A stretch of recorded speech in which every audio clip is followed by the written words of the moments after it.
Muy bien, muy buenas tardes a todos. La Sociedad Chilena de Medicina Intensiva y en conjunto con Hospital Digital, Ministerio de Salud, les da la más cordial bienvenida a este simposio que hemos titulado Camas críticas post pandemias, ¿cuántas necesitamos? Para ello vamos a hacer un formato de mesa redonda y discusión con invitados muy interesantes a los cuales desde ya agradezco. Agradezco también la presencia de todos ustedes en nuestro simposio, que aprovechamos también de comentar que dentro del programa de capacitación que ha implementado Sochimi junto con el Hospital Digital, hoy día es el último evento. Hemos tenido ya un tiempo bien largo de charlas, presentaciones, mesas redondas, discusión, que partió, o sea, se reinició después de lo que se hizo el año pasado en enero y bueno, con la baja ya de la actividad pandémica, hemos decidido hacer este como el último evento de capacitación y por supuesto lo retomaremos cuando sea necesario. Así que agradecemos también toda la asistencia que hubo durante todo este tiempo, a todos los expositores, al trabajo del Hospital Digital para las conexiones, a Fernanda también, que es la que nos acompaña siempre desde Hospital Digital en todos estos eventos. Así que agradecemos mucho. En primer lugar, lo que voy a hacer es presentar a nuestros amigos y contertulios del día de hoy en esta actividad. Voy a partir presentando a la dama del grupo. Quiero presentar a Nóscar Navarro. Ella es enfermera, trabaja en la Red Salud UC y en la Facultad de Enfermería de la Universidad Católica de Chile, y actualmente también es la presidenta de la División de Enfermería de la Sociedad Chilena de Medicina Intensiva. Muchas gracias, Nóscar, y bienvenida. Quiero presentar también al doctor Cristian Ugarte. Él es médico, representante de Clínicas Chile. Actualmente es el presidente del Consejo Médico de los directores de Clínicas Chile, o Clínicas de Chile, así que también le damos la cordial bienvenida y muchas gracias, doctor Ugarte, por su presencia. Quiero presentar también al doctor Vinko Tomisic. Él es intensivista, actual jefe de la unidad de paciente crítico del Hospital de Antofagasta, y bueno, connotado amigo también de nuestra sociedad, que va a aportar con toda su experiencia y su manejo en este simposio. Bienvenido, doctor Tomisic, muchas gracias. Quiero presentar también al doctor Tomás Regueira, el intensivista. Él es past president de la Sociedad Chilena de Medicina Intensiva. Actualmente también trabaja en la Universidad Finisterra en su rol de director de posgrado, y actualmente también como asesor del Ministerio de Salud en Subsecretaría de Redes Asistenciales. Bienvenido, Tomás, muchas gracias por estar acá. Solo nos falta que se una en cualquier momento el doctor Luis Castillo, ex subsecretario de Redes Asistenciales y actualmente coordinador nacional de camas críticas, que también está pronto a unirse a nosotros, a nuestra discusión. Voy a hacer una pequeña introducción y vamos a plantear un poco por qué estamos haciendo este simposio. La idea es que, como todos ustedes saben, hemos sido azotados por esta pandemia, ¿cierto? Que ha repercutido fuertemente en lo que ha sido nuestra trabajo hospitalario, especialmente en nuestras unidades críticas en una primera y en una segunda ola. En esta segunda ola, afortunadamente, ya los casos tanto diarios de infección como de ocupación hospitalaria en nuestras unidades de paciente crítico ha ido disminuyendo.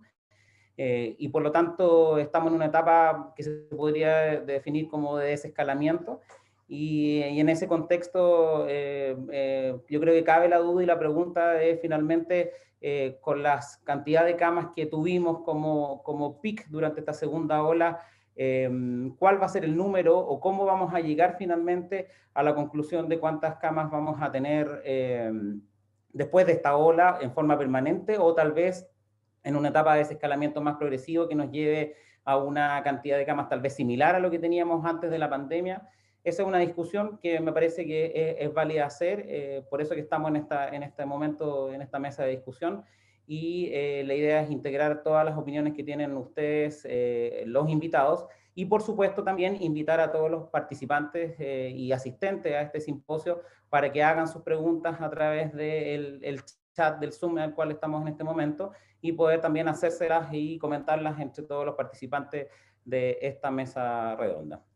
Así es que voy a hacer una pequeña introducción a través de una presentación muy breve para poner en contexto un poco la situación y posteriormente iniciamos la discusión acerca de este tema. Voy a compartir. Entonces, esta es una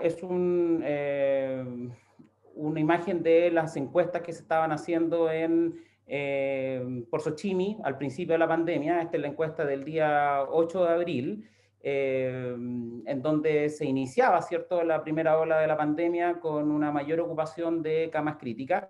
Pero muestro esto para que vean los datos de lo que en ese momento podría considerarse el basal de camas críticas que habían en nuestro país. En ese momento, al 8 de abril, se consideraba, o sea, el recuento eran de 1.374 camas de unidad de cuidados intensivos y 1.393 camas de unidad de tratamiento intensivo.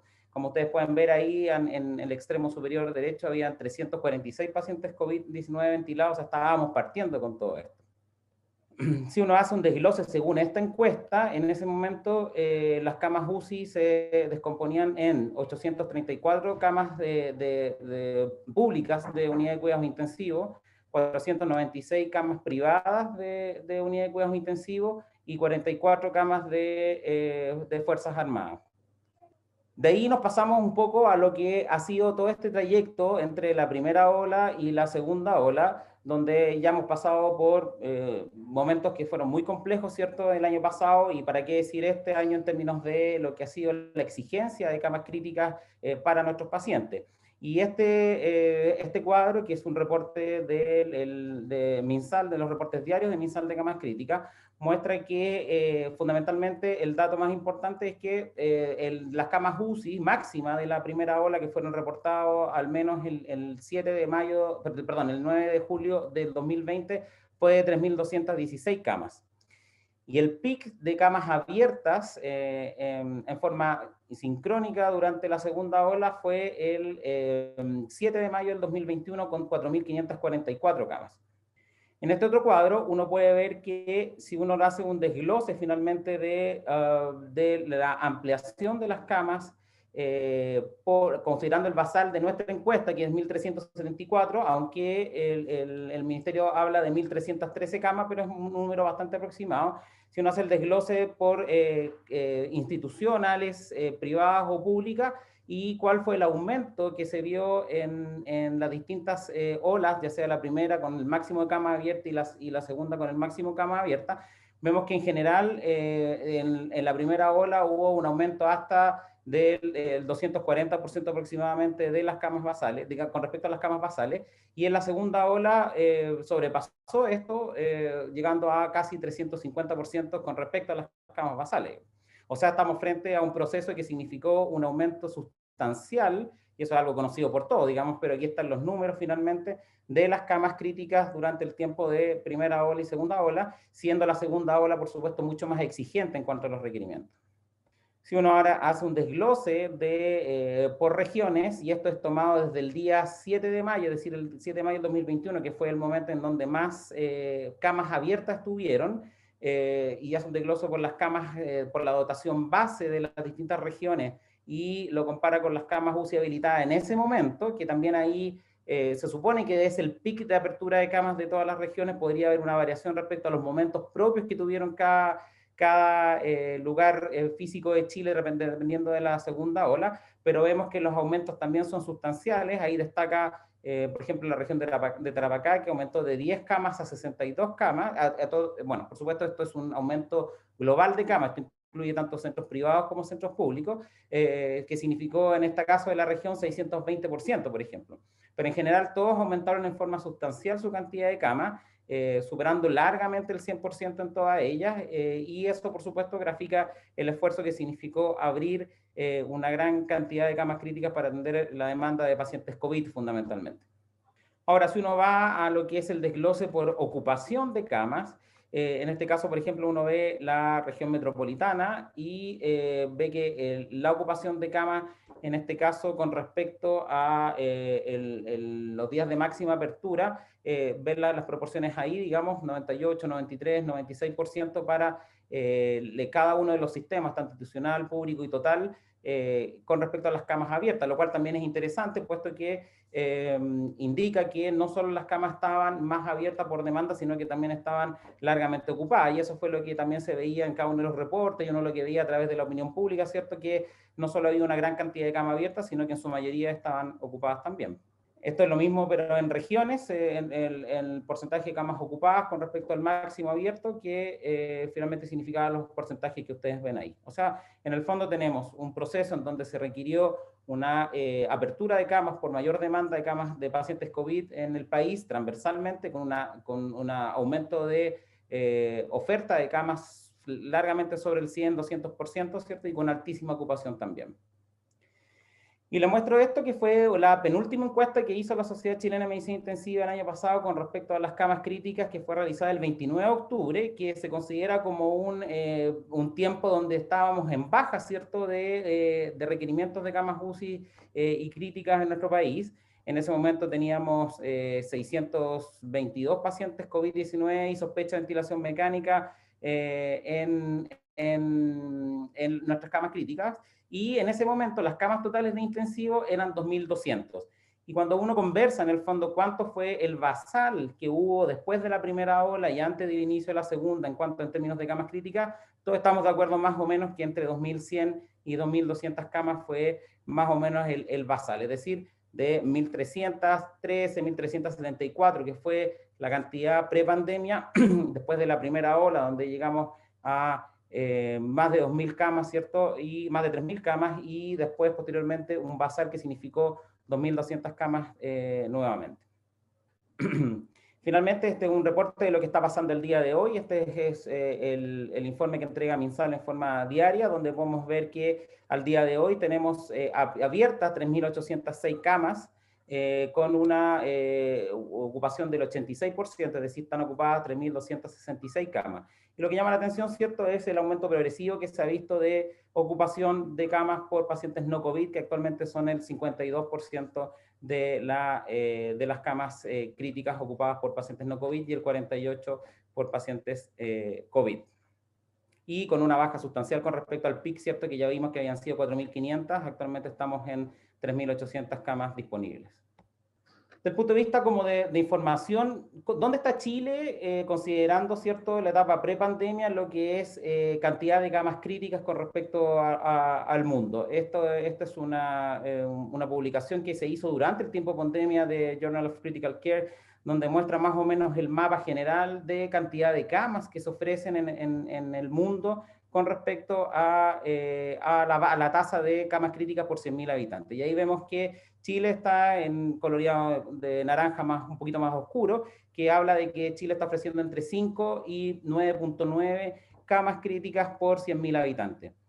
Ahora, si nos vamos, por ejemplo, a lo que es la comparación clásica, que es el estándar de la OCDE, en este caso OCDE, por ejemplo, tiene 15.9 camas críticas por 100.000 habitantes, y tenemos países en los extremos, como por ejemplo Alemania, que tiene casi 34 camas, y Chile pre-pandemia, considerando las 1.313 camas que se reportan como antes de que se inicie el COVID, tenía 6.87. Ese es lo que había antes, digamos. Obviamente que después todo esto sube, tanto en la primera o en la segunda ola, pero considerando, por supuesto, que son camas que se abren por necesidad, digamos, y ahí obviamente es un poco abrir la discusión en relación a finalmente cuántas son las camas que nosotros podemos ofrecer al respecto, digamos, ¿ya? Para que en base a esta introducción iniciar un poco la discusión, quiero dar la bienvenida al doctor Luis Castillo, que afortunadamente ya ingresó. Doctor, bienvenido, como ustedes saben, doctor, coordinador nacional de las camas críticas actualmente. Así es que vamos a dar el inicio a la conversación, un poco considerando esta introducción, y mi intención es como ir preguntando dirigidamente. Por supuesto, la posibilidad de discusión está abierta, y como les decía anteriormente, aporten todos, por supuesto, con sus preguntas, ¿cierto?, que vamos a ir haciendo durante el desarrollo de este simposio. Quiero partir un poco enfocándonos en lo que ha sido el proceso de complejización de camas críticas, en el sentido de que obviamente esto ha sido un proceso, que ha sido un proceso importante, que nos llevó a tener 4.500 camas en el pic de la segunda ola, algo jamás visto aquí en Chile, y por supuesto con un tremendo esfuerzo de todo el mundo, especialmente del equipo de salud, y que nos permitió atender miles de pacientes, digamos. Entonces yo quisiera preguntarle al doctor Castillo, para partir un poco, siendo él responsable importante de toda esta situación, es que en términos generales, ¿cómo se estructuró finalmente este proceso de complejización, pensando en lo que vamos a hablar después un poco de la desescalada, en términos estructurales sobre todo, lo que significó que finalmente existiera esta red público-privada y que permitiera poder en forma conjunta y transversal poder abrir las camas? No sé si me explico un poco la pregunta para que nos ilustre un poco el proceso que significó para ustedes como MinSal aplicar esto y llevarlo a la práctica finalmente. Respecto a la pregunta, Alvin, yo creo que hay 2 o 3 aspectos. La primera es que desde el inicio del manejo de la pandemia, el sistema y una manera de atacar, enfrentar esta emergencia, fue la visión de enfrentarlo como un sistema de salud unitario, integrado, coordinado. Bajo esa perspectiva, en el análisis de la excepción constitucional vigente, en la alerta sanitaria, de la serie de resoluciones, permitieron de que la autoridad ministerial central coordinara, basado en esos preceptos jurídicos, el sistema integrado, el sistema público y privado en sus aspectos de necesidad de transferencia de enfermos, necesidad de coordinación, de ocupación de manejo de camas, y delegó en la unidad de gestión centralizada de camas del ministerio la coordinación completa del manejo de las camas críticas de todo el país, de todas las regiones. Esto, que parece unanimidad, permitió, entre otras cosas, tener información en línea con la ayuda de las sociedades científicas, que fue, a nuestro juicio, muy, muy, muy importante en tener información fiable, fidedigna, permanente, online y muy activa, de manera de saber primero los requerimientos y las demandas clínicas en cada una de las regiones, que sumado a la realidad epidemiológica y sanitaria de cada una de ellas, hacían presumir que teniendo presente además la experiencia internacional de una tasa de conversión o de un porcentaje de estos contagios que terminan finalmente en los cuidados intensivos, hacían presumir un incremento de la disponibilidad de número de camas. Esto permitió más o menos proyectar por regiones y a nivel nacional el número creciente de camas necesarios de acuerdo a la transmisibilidad, al indicador R, al porcentaje de las tasas de conversiones por regiones, y permitió seguir creciendo en forma progresiva de acuerdo a estos datos. Esto sumado a visitas prácticamente de todo el país por diferentes equipos que fueron mirando y viendo cómo y de qué manera cada institución pública y o privada podía colaborar en este crecimiento. Esto significó y permitió con los diferentes equipos de Arica Magallanes compartir algunos elementos de manera de seguir creciendo en aquellas áreas en que normalmente nunca se había crecido. En las áreas de pabellones, las áreas de recuperación postoperatoria, el uso de las unidades de pediatría, otras áreas de emergencia, áreas de urgencia, de manera de extender la UCI en forma transversal y en forma vertical, como UCI expandida. Esto fue muy dinámico, a ratos no exento de dificultades, pero muy dinámico, y permitió que en la primera hora se pudiera sortear con bastante tranquilidad. Pero la segunda fue extraordinariamente más complicada, porque fue con menos volumen de enfermos hospitalarios totales, pero con mucho más volumen en las áreas de cuidados críticos. Tal vez, y es lo que uno miraba para atrás, esta ha sido la emergencia sanitaria más importante del último siglo, y ha puesto a la medicina crítica nacional, pública y privada, y a la organización de clínicas y hospitales en un en una situación de máxima reorganización y funcionalidad, de coordinación e integración y de tuning fino en términos de eficiencia del uso de las camas, eficiencia en la coordinación de los problemas, eficiencia en la transferencia y en el transporte, la reorganización de los transportes, en fin, hay un montón de experiencias y actividades que permitió pasar de 7 camas por 100.000 habitantes a prácticamente 18, 19 camas por 100.000 habitantes en un periodo de tiempo bastante corto.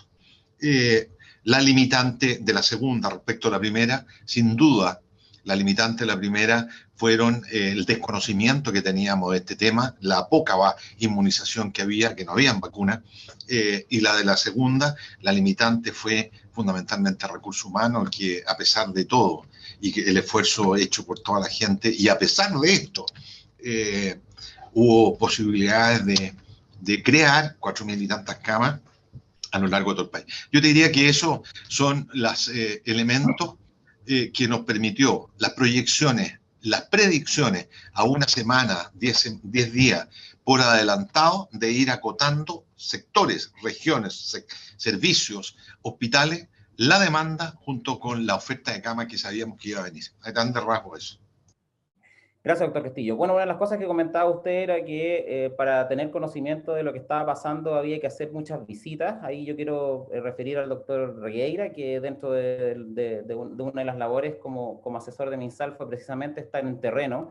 Y ahí yo quería preguntarte, Tomás, un poco cuál fue tu experiencia, sobre todo en una de las cosas que más llamativas de esta pandemia, que al abrir camas, por ejemplo, significó que muchos de los hospitales que no tenían unidad de cuidados intensivos o camas críticas en el país tuvieran que abrir. Eso fue un desafío mayor, digamos, de lo cual tú fuiste testigo, y quería un poco también que nos comentaras en ese orden cómo fue esa experiencia finalmente y más o menos cuántas camas críticas de hospitales que no tenían de estas tuvieron que abrirse. Sí, gracias Darwin, gracias por la invitación a la Sochimi también. Pucha, tanto que decir, ¿no? Lo que el doctor Castillo hizo un barniz de algunas cosas, ¿cierto? Y cada una tiene tanta profundidad, digamos. La pregunta en concreto, efectivamente nos tocó recorrer mucho Chile. Estuve en Antofagasta con Vinco, en Arica, en Calama, qué sé yo, varias veces. En fin, en el sur, Puerto Natales, qué sé yo. Y uno pudo... Lo primero que yo diría, y esto es un poco menos técnico si quieres, constatar que las que hacen la diferencia son las personas, digamos. Y en ese sentido, a la gente que está conectada y a los mismos, nosotros mismos, digamos. Qué increíble cuando uno va a ciertos centros y encontraba personas que congregaban, lideraban. Me tocó estar en Antofagasta, está Vinco conectado, no quiero aprovechar, digamos, de agradecerle. Ellos desarrollaron un manual, una forma de trabajo que les permitió llegar, Vinco, corrígeme, alrededor de 100 camas críticas, de UCI, quiero decir, no solo de UPC, digamos. Una cosa impensada, digamos, y coordinarlas y visitarlas con una gestión impecable. Las personas, diría yo, Darwin, en primera respuesta, las personas que lideraron estos procesos son personas notables, que se van a mantener probablemente en anonimato, muchas de ellas. Me tocó estar en Castro, por ejemplo, donde, en fin. Como tú bien dijiste, en segundo lugar, varios hospitales tuvieron que implementar unidades críticas que no tenían. Son alrededor, no tengo el número exacto, lo puedo sacar un rato más y te lo comento, alrededor de 18, 22 hospitales. Se me ocurre en este momento Puerto Natales, Penco-Lirquén, Santa Cruz, Illapel. Hay varios centros que tuvieron que, varios en Santiago, incluso en la región metropolitana, quiero decir, y también, digamos, con una voluntad de aprender, con una voluntad de sacar adelante a sus pacientes, con mucho temor también. Pero yo destacaría las visitas a terreno que, salvo excepciones que evidentemente tienen que ver con el desconocimiento y no con la mala voluntad, por supuesto, yo hubo que intervenir con más fuerza por distintas razones. La experiencia siempre fue, vamos a sacar esto adelante, vamos que se puede, y un vamos que se puede largo, digamos. Acordémonos que tuvimos esta segunda ola, tuvo como tres jorobas, y la primera ya vamos, salimos, segunda, no, ahora sí que salimos, y tercera, digamos. Entonces fue equipos de trabajo notables. Yo, Darwin, partiría respondiendo a eso, equipos de trabajo notables. En cada lugar de Chile que me tocó ir, a mí seguramente el doctor Castillo puede decir exactamente lo mismo. Así que partiría respondiendo a eso, Darwin. Gracias, Tomás. Ahora quería preguntarle a Vinco, como jefe de unidad crítica de un hospital grande, en el fondo, que como dice Tomás, significó una expansión muy importante. ¿Cómo evalúas tú ese proceso de expansión, Vinco, desde el punto de vista ya como del área chica, de lo que les tocó vivir a ustedes en una región importante del país, igual lejos de Santiago, pero con toda una planificación que, como ya vimos, era más macro que lo que comentó el doctor Castillo, pero ustedes tuvieron que aplicarla ya efectivamente en su unidad? Bueno, yo llegué acá a fines del 2019, ingreso al hospital y comienza esta cuestión. Afortunadamente llegué a un lugar donde había un equipo de médicos jóvenes en la UCI, dinámico, con una gran capacidad de trabajo, como ya lo comentó Tomás, y tuvimos muchas reuniones, se formó un comité donde estaban involucrados los infectólogos, internistas, todo tipo de cirujanos, donde empezamos a ver cómo íbamos a crecer. Entonces, previamente nosotros teníamos 48 camas críticas, que eran 10 coronarias, 17 de UCI original y habían 28 camas de intermedio. Entonces, comenzamos a entrenar a la gente, a los que tenían más interés y a la gente que tenía más opciones, la llevamos a la UCI general, donde se empezó a hacer una especie como de inducción violenta, donde en 2 o 3 semanas los chiquillos aprendían a hacer las ventilaciones mecánicas estándar, y se empezaron a distribuir y se empezaron a implementar camas con ventilador mecánico, y posteriormente unidades que eran para otro uso, como la unidad de medicina, o sea, de cirugía ambulatoria, se abrió, subimos al 7.º piso. Uno de los grandes problemas que atravesamos fue que las unidades que fuimos implementando eran unidades para atender pacientes de camas medias o camas básicas, entonces no teníamos la visual de los pacientes, habían 2 camas por habitación, así que tuvo que conseguirse cámara, tuvo una implementación realmente extraordinaria, y con el apoyo de Santiago y el mismo hospital que se puso las pilas, logramos llegar justamente, como tú decías, a 107 camas ventiladas y 127 camas totales en un periodo más o menos de unas 3 a 5 semanas. Eso fue un trabajo, pero como les digo, totalmente la unión de todos los chiquillos, pues yo no conocía mucho el hospital, así que tú comprenderás que a veces había los lugares no los conocía, así que tenía que ir a visitar. Se usó las unidades de recuperación de anestesia, hubo hasta máquinas de anestesia preparadas, listas para actuar. Así que fue un trabajo, si bien muy agotador, fue muy ganancioso para todos nosotros, y creo que nos ha dejado y nos está dejando una gran enseñanza, que es el trabajo en equipo. Siempre contamos también, no es por tirarle flores, pero la participación del doctor Castillo, del doctor Regueira y del doctor Novoa, que vinieron en su oportunidad acá, nos cooperaron, nos dieron sus ideas y las fuimos tomando. Y gracias a eso ahora estamos bastante contentos, con una mortalidad razonable, que es comparable con otros países, y bueno, esto es lo que te puedo contar. Tremenda experiencia, Vinco, porque en el fondo la ampliación que tuvieron fue fantástica. Y uno de los componentes que yo creo que he escuchado por lo menos en las 3 alocuciones fue el tema de personal.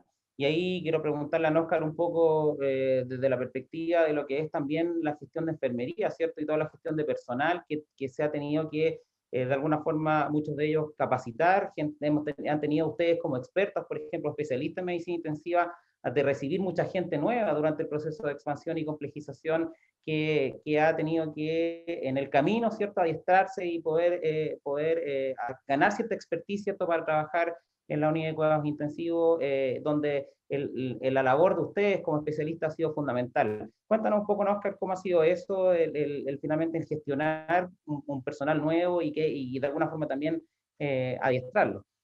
Sin duda, Darwin. Bueno, primero que todo, muchas gracias por la invitación. Yo creo que de alguna manera, para contextualizar, yo creo que es importante tener en consideración que, bueno, sabemos que hemos tenido 2 olas, algunos análisis dicen 3 olas bien fuertes, pero en el fondo todo apunta a que tuvimos una primera etapa en la que personalmente yo siempre le he llamado, tuvimos este test de esfuerzo en el que forzadamente tuvimos que ampliar nuestras camas. Todos intentamos ser parte de esto, yo creo que lo tomamos como un desafío país, esto también nos cambió el paradigma sobre la pertenencia de las propias camas. Yo creo que el doctor Castillo por ahí introducía al principio cómo se gestionaron las camas a nivel central, y sin duda los equipos de enfermería tuvieron que ser parte de ello. Esto nos cambió el paradigma, y también el paradigma a nivel local en las propias organizaciones, Darwin, porque ¿de quién eran las camas? Partimos así, y probablemente cada uno en sus respectivas organizaciones o centros tuvimos chuta. La discusión, estas camas en realidad pertenecen al área pediátrica o son del área de intermedio, y los equipos de enfermería, hasta entonces, en su mayoría, en la mayoría de los centros, me atrevería a decir a nivel nacional, tanto en organizaciones públicas como privadas, la pertenencia de aquellas personas que Tomás menciona que son tan importantes estaban inicialmente adscritas a los respectivos servicios. Y acá tuvimos que tomar de lleno un tremendo desafío. Yo creo que absolutamente todas las personas pusieron de sí un esfuerzo que fue magnánimo. Probablemente al principio de la pandemia, si bien nos hubieran mostrado la estadística, que creo que lo resumiste tú muy bien, no hubiéramos creído que teníamos esa capacidad de ampliación. Probablemente estábamos más acostumbrados a hablar desde nuestras limitaciones y no tan de cerca a las propias potencialidades que teníamos como equipos de enfermería. Sin embargo, claro que fue desafiante porque tuvimos que crear nuevas maneras de trabajo, fueron distintas en los diferentes centros. Algunos centros trabajaron con equipos de enfermería que fueron tutelados por enfermeras especialistas, otros equipos de manera autónoma tuvieron que partir porque no tenían a la especialista al lado, no pudieron considerar esta figura de jefatura técnica que nosotros sí habíamos propuesto, no tuvieron capacidad de hacer mixtura de servicio porque no había intensivo en su ciudad. Sin embargo, todas fueron experiencias que denotaron un esfuerzo enorme, y yo lo limitaría ahí como al test de esfuerzo que tuvimos durante este periodo, ya 1 año y medio. Sin embargo, nosotros, y yo creo que ahí todos van a consentir conmigo, qué importante cómo podemos madurar este test de esfuerzo, poder ponerle elementos, insisto, de maduración, elementos de eficiencia, donde aseguremos, valga la redundancia, niveles de seguridad adecuados para atender a nuestros pacientes, y poder propender a un equilibrio que de alguna manera tengamos la respuesta a las demandas que vamos a seguir teniendo. Yo ayer estaba en una reunión con gente de salud pública, de acá de la UC, y claro, se anticipan sin duda que vamos a tener nuevos rebrotes, y no sería extrañar quizás si en una década tenemos que enfrentar un desafío similar. Y en esa perspectiva es cómo los equipos de enfermería y los equipos de salud completo responden a la demanda sin dejar de lado del todo la seguridad asistencial y poniéndola ya más protagónica, porque tuvimos un tremendo test de esfuerzo que nos enseñó que podemos hacer las cosas de maneras distintas y que hay modelos más exitosos de implementación que otros. Gracias, Óscar. Bueno, uno de los aspectos que fue cierto fundamental en este proceso fue la integración de la red público y privada, digamos, y ahí yo creo que eso, independiente de la proporción de camas que aportara cada uno, por supuesto que no se podía vivir unos del otro y se convivió permanentemente. Aquí quería preguntarle un poco al doctor Ugarte, ¿cómo lo vieron ustedes, digamos, en la perspectiva, ¿cierto?, del sector privado, que tuvo, que necesariamente, ¿cierto?, porque hubo una red que se creó integrada y bajo el estado de excepción y, en fin, una serie de indicaciones, pero que por otro lado también significó una voluntad muy importante de parte de ustedes o del sector privado en sí para poder alinearse y poder aportar, ¿cierto?, finalmente al manejo de la pandemia de nuestros pacientes. ¿Cómo lo vieron ustedes, doctor Ugarte? Y gracias por estar hoy día acá. Mira, la verdad, gracias a ustedes por la invitación, la oportunidad de poder conversar este tema que creo que va a ser relevante para el país. Aquí yo creo que todos nosotros enfrentamos una situación. Ustedes, visto, no el doctor Castillo, pero muchos de ustedes visto muy desde el punto de vista del efector, del grupo de fuerza que tuvo que hacer el gran esfuerzo local. Sin embargo, esto tuvo, no solamente, como dice el doctor Castillo, todo una red de organización y responsables, sino que intermediarios muy importantes. Personalmente, te puedo decir que yo, claro, soy el presidente del Consejo de Directores Médicos de Clínicas de Chile, que reúne como el 90% de los prestadores privados, pero soy el director corporativo de todas las empresas panmédicas del área prestador, no tengo nada que ver con la ISAPRE, lo aclaro al tiro.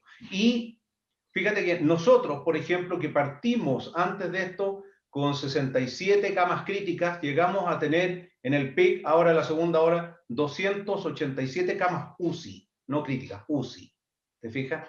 Un número súper importante. Ahora, esto, y viendo un poquito la mirada de futuro, sin lugar a duda que dejó muchas enseñanzas.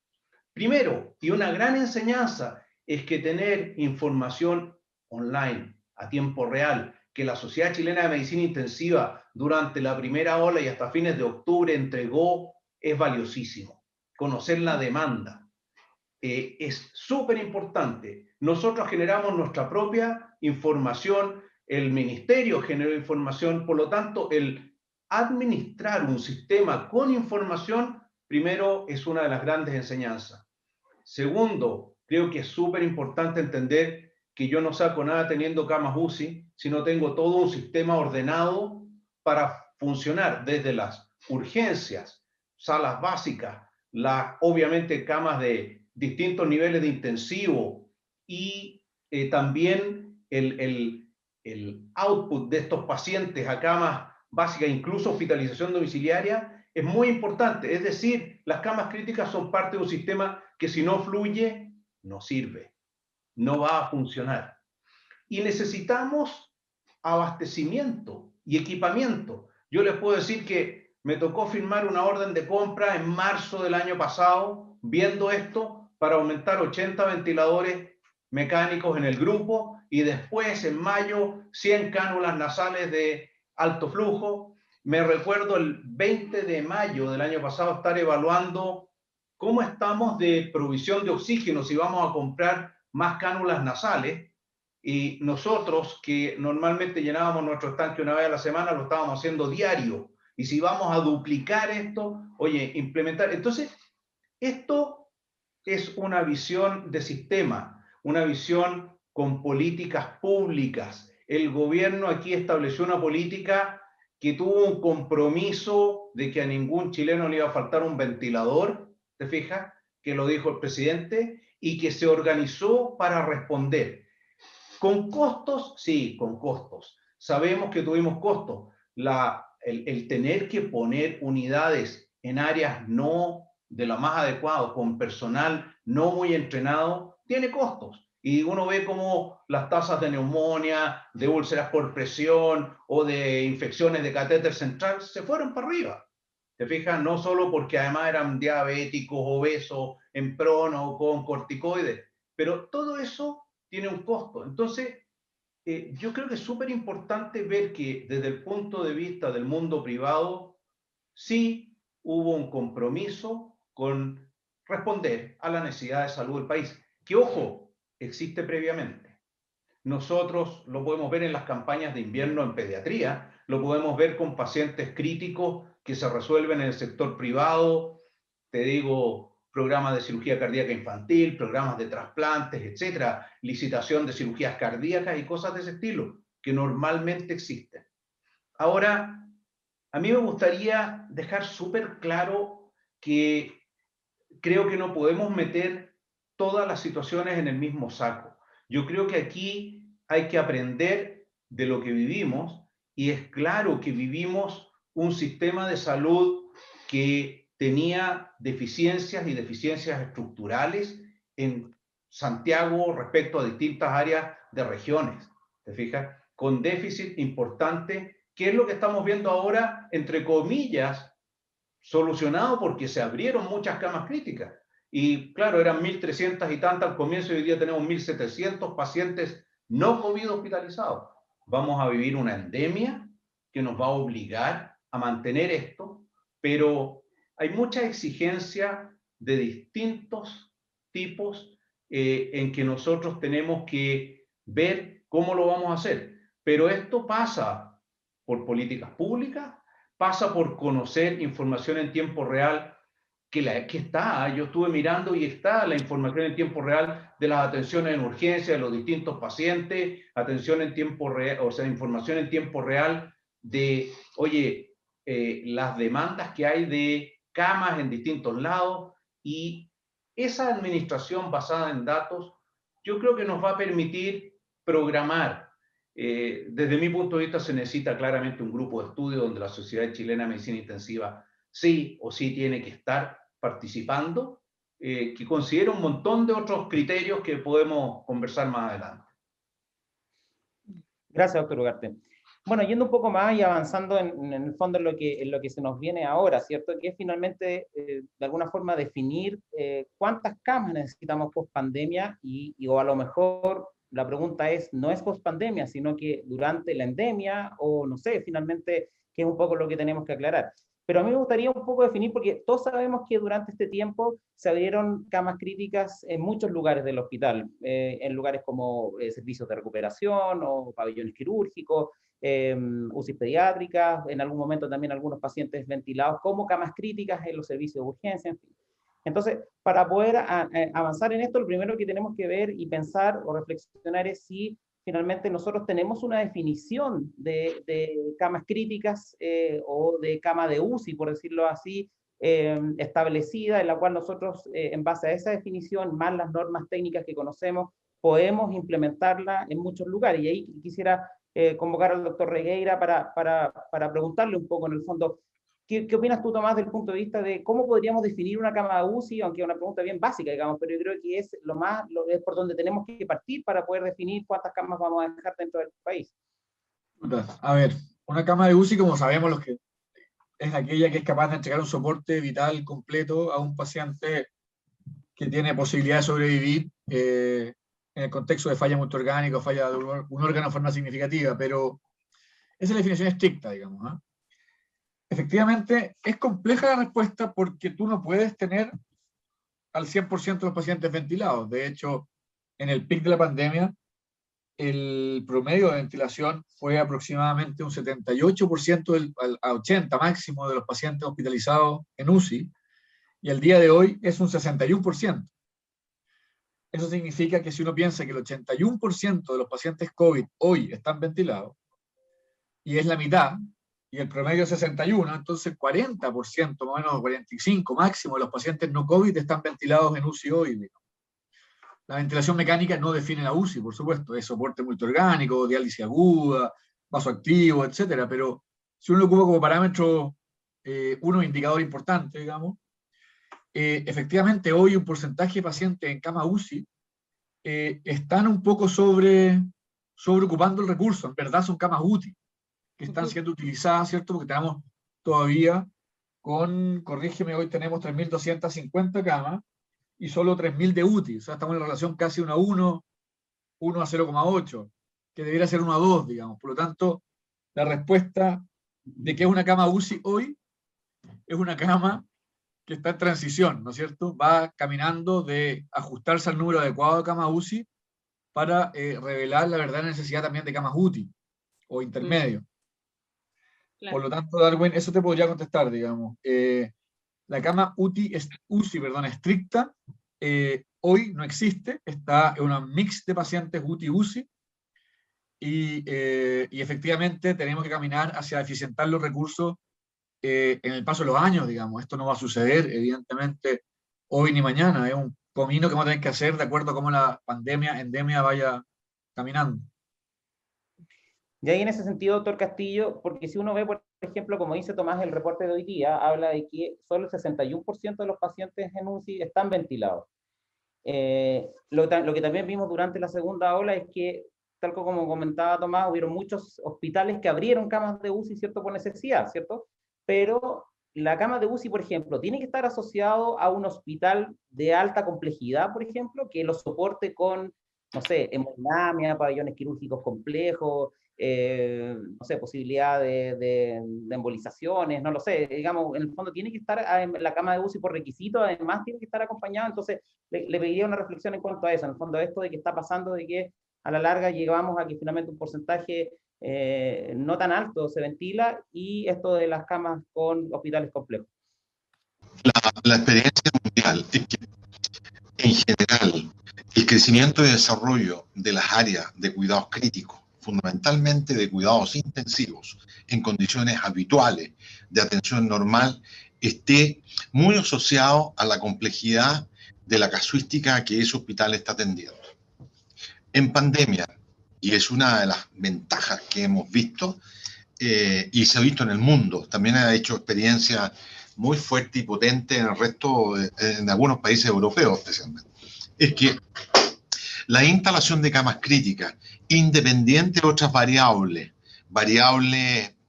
como, por ejemplo, la ausencia de hemodinamia u otros elementos que complejizan aún más la atención de estos enfermos, no fue la limitante para crear unidades de soporte ventilatorio en enfermos afectos por COVID.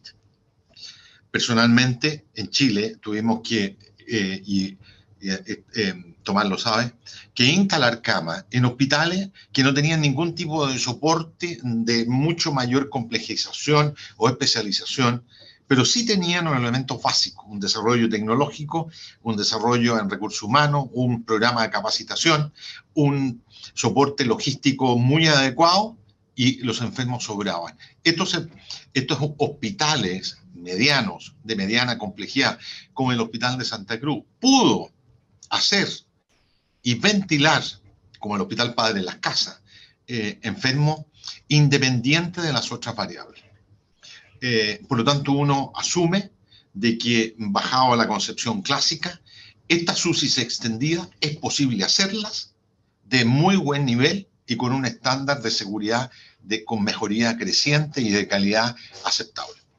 La segunda pregunta es, ¿estos UCI o estas unidades deben mantenerse en el tiempo en forma permanente, crónica, estable? Yo creo que depende también de la situación sanitaria epidemiológica de este aspecto del coronavirus, pero también de la casuística del hospital propiamente tal. Si el hospital tiene en su desarrollo elementos de incorporación de especialización, probablemente se va a requerir instalación de una unidad de UPC de centro de pacientes críticos, variable, entre intermedio e intensivo, pero aprovechar ese envión de poder instalar y subir el nivel de complejidad a todos los hospitales chilenos, a todos. Y todas las camas básicas, en lo posible, tratar de llevarlas a hospitalización domiciliaria, de manera que los grandes hospitales y medianos hospitales del país se dediquen a la patología aguda. Gracias, doctor Castillo. Dentro de lo que uno habla de estructuración de camas críticas, ¿cierto? Por ejemplo, podemos referirnos a las normas técnicas, por ejemplo, de atención o de autorización sanitaria de forma cerrada, donde define cómo va a ser la implementación, cómo deben ser los espacios, el equipamiento, etcétera. Incluso también la ley GES tiene dentro de sus normas técnicas algunas indicaciones acerca de cómo debe ser una cama de paciente crítico. La guía de funcionamiento UPC firmada el año pasado por el doctor París acerca de también refiere, por ejemplo, a las normas técnicas. Y quería preguntarle a Óscar ahí en ese sentido, las normas técnicas en cuanto, una cosa es la estructura, ¿cierto? Y otra cosa también es también lo que es el personal propiamente tal, el personal que tan importante ha sido en este proceso y que también forma parte de lo que es concepto cama UCI, ¿cierto? O sea, no solo la parte estructural. ¿Cómo lo ves tú desde la perspectiva de lo que tocamos anteriormente, finalmente, que es la cantidad de gente que se necesita para un eventual número de camas X que deseamos mantener? Sí, gracias Darwin por abordar el tema. Yo en esto quiero ser muy enfática. Las personas, en algunos lugares todavía le llaman recursos humanos, en otras ya hace tiempo se habla de las personas que acompañan las unidades de cuidados intensivos, la verdad que no son parte de la cama. Yo creo que son lo más importante en la constitución de una unidad de cuidados intensivos. Quienes tenemos experiencia en UCI, quienes sabemos cómo funcionan, sabemos qué es lo que hace la diferencia. Me atrevería a decir que casi todo el resto de las cosas de alguna manera se pueden o improvisar o buscar sustitutos técnicos o alternativos que puedan ayudar a paliar la falta de algunos recursos o de insumos. Las camas de UCI sin personal no es factible montarlas. Y bajo esa perspectiva yo creo que hay dos elementos que hay que tener en claridad en la discusión. Primero tiene que ver con los ratios enfermera-paciente o también los ratios que son asignados para el personal técnico y los respectivos pacientes que pueden tomar. Hay estándares internacionales que sin duda son muy exigentes, sin duda depende lo que miremos y el modelo de enfermería que esté impuesto de por medio nos va a definir de alguna manera el ratio. Nosotros afortunadamente como Sochimi logramos a través de nuestras guías, que son las que tú recientemente mencionas, definir cuántos nos parece que son los ratios mínimos. Afortunadamente no es algo que tuvimos que forzar desde el punto de vista institucional pese a la pandemia, sabemos y somos claros, digamos, de que hubieron muchas instituciones privadas, públicas, digamos, de toda índole, que tuvieron que forzar estos ratios precisamente ante el compromiso de que ningún chileno se quedara sin una cama de UCI. Sin embargo, sabemos que el forzar estos ratios, y hay suficiente evidencia de ello, diría yo, desde hace ya casi 10 años, que nos dice que si nosotros forzamos los ratios enfermera-paciente, los resultados van a ser distintos en términos de seguridad, eventos adversos, estadías, o sea, tiene también un impacto directo y profundo en lo que es la eficiencia de estas camas que tanto hablamos. Nuestra recomendación en general era que una enfermera no tomara más de 2 pacientes de cuidados intensivos, entendiendo lo que compone una unidad de cuidados intensivos. Sin embargo, en la perspectiva, digamos, de la pandemia y la necesidad país que había, nosotros, pese a lo que habíamos dispuesto en las guías, en un trabajo que sabemos que duró bastantes años, dijimos, ¿saben qué? Vamos de alguna manera a decir, ¿saben qué? Pueden tomar hasta 3 pacientes, entendiendo que también era un margen bastante estándar y que era con lo que estábamos funcionando a nivel país, aún sabiendo que hay una brecha ahí que esperamos en el tiempo poder paliar y poder transitar a un modelo más seguro de atención a los pacientes. Entonces, por un lado está el tema de los ratios, cómo las organizaciones entendemos que esto es prioritario para poder asegurar estándares de seguridad mínima. Yo acá no he metido el tema de calidad, yo siempre hago la salvedad cuando se habla de ambas, se utiliza harto el concepto de seguridad asistencial como si fuera un proxy a calidad, y claramente no lo son. Nosotros acá en pandemia, y también de acuerdo a la necesidad país, nos pusimos tatuado en la frente trabajar con seguridad y estándares mínimos. Y lo otro que es bien importante, creo, en esta discusión es la idoneidad del personal que acompaña esto, y por eso yo hace unos minutos me refería a que esta había sido un test de esfuerzo, y hubo que vestir las camas con el personal que teníamos disponible. Y acá hubo que pasar gente de las áreas ambulatorias, de las áreas de baja complejidad, enfermeras sin experiencia, técnicos de enfermería que acababan de egresar. Tuvimos que someter también digamos, a nuestros propios internos a hacer una masa crítica para poder atender a nuestros pacientes.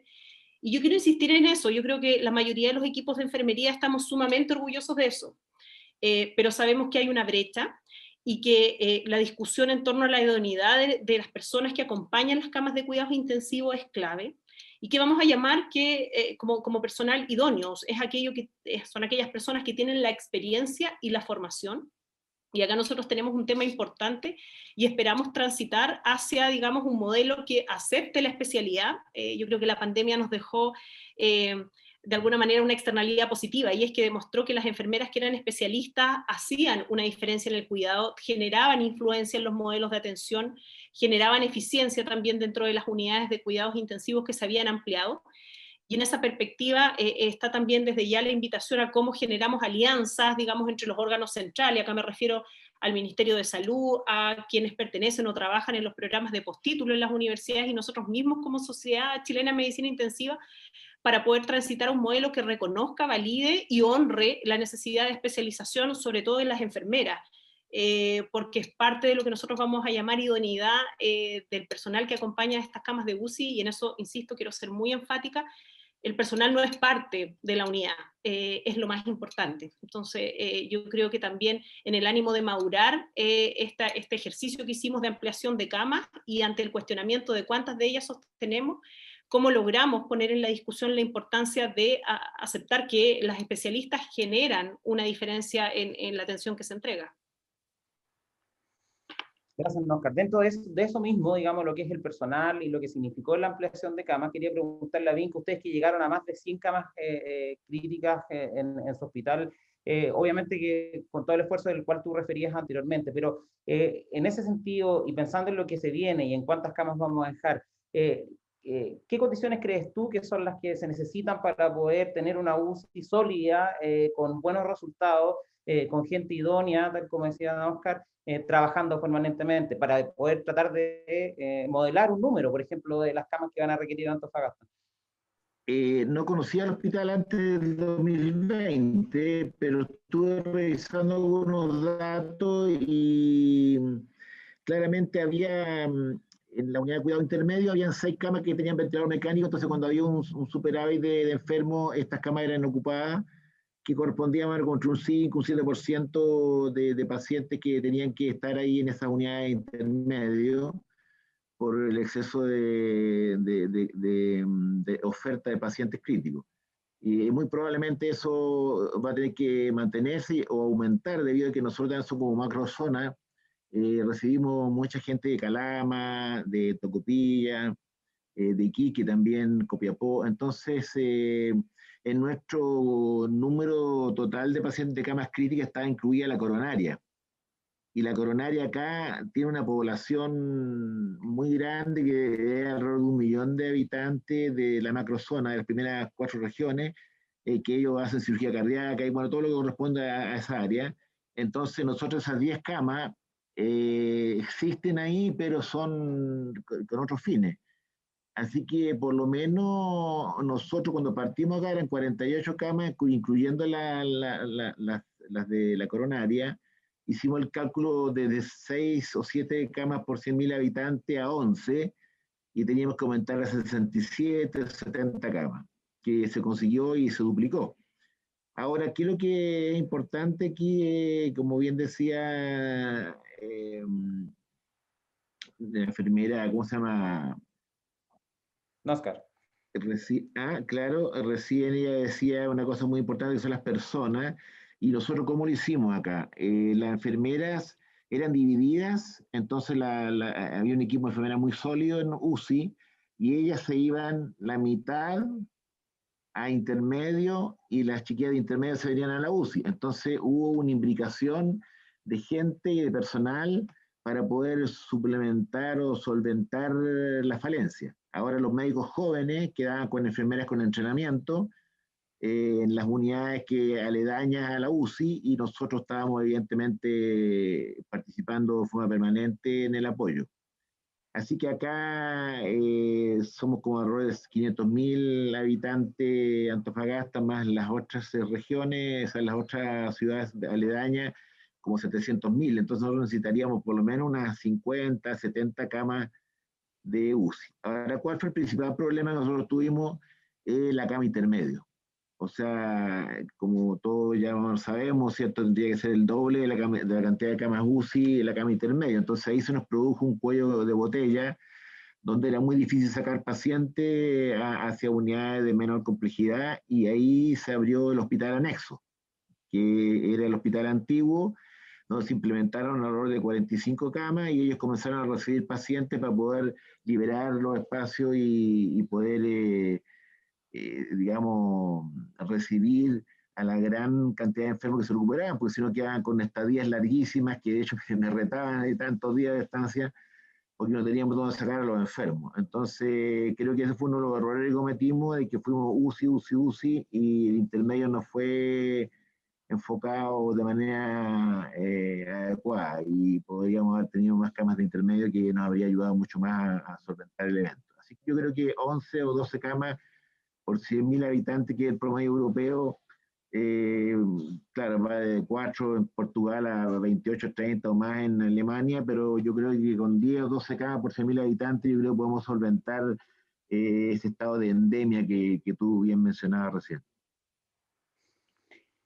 Ok, bueno, si uno toma el estándar OCDE, es cierto que decíamos que era de 15.9 camas por 100.000 habitantes, y teniendo Chile 6.87 prepandemia, y si uno hace la ecuación inversa, ¿cierto? Y trata de llegar al estándar OCDE de 15.9 camas para nuestra población de más o menos 19 millones de habitantes, nos da 3.000 camas. Ese es el número que deberíamos tener por estándar OCDE. Por supuesto que en el análisis de eso hay una cantidad tremenda de variables que yo inicialmente y reflexionando pensaba, bueno, nosotros tenemos, por ejemplo, un sistema público, un sistema privado de funcionamiento de la salud.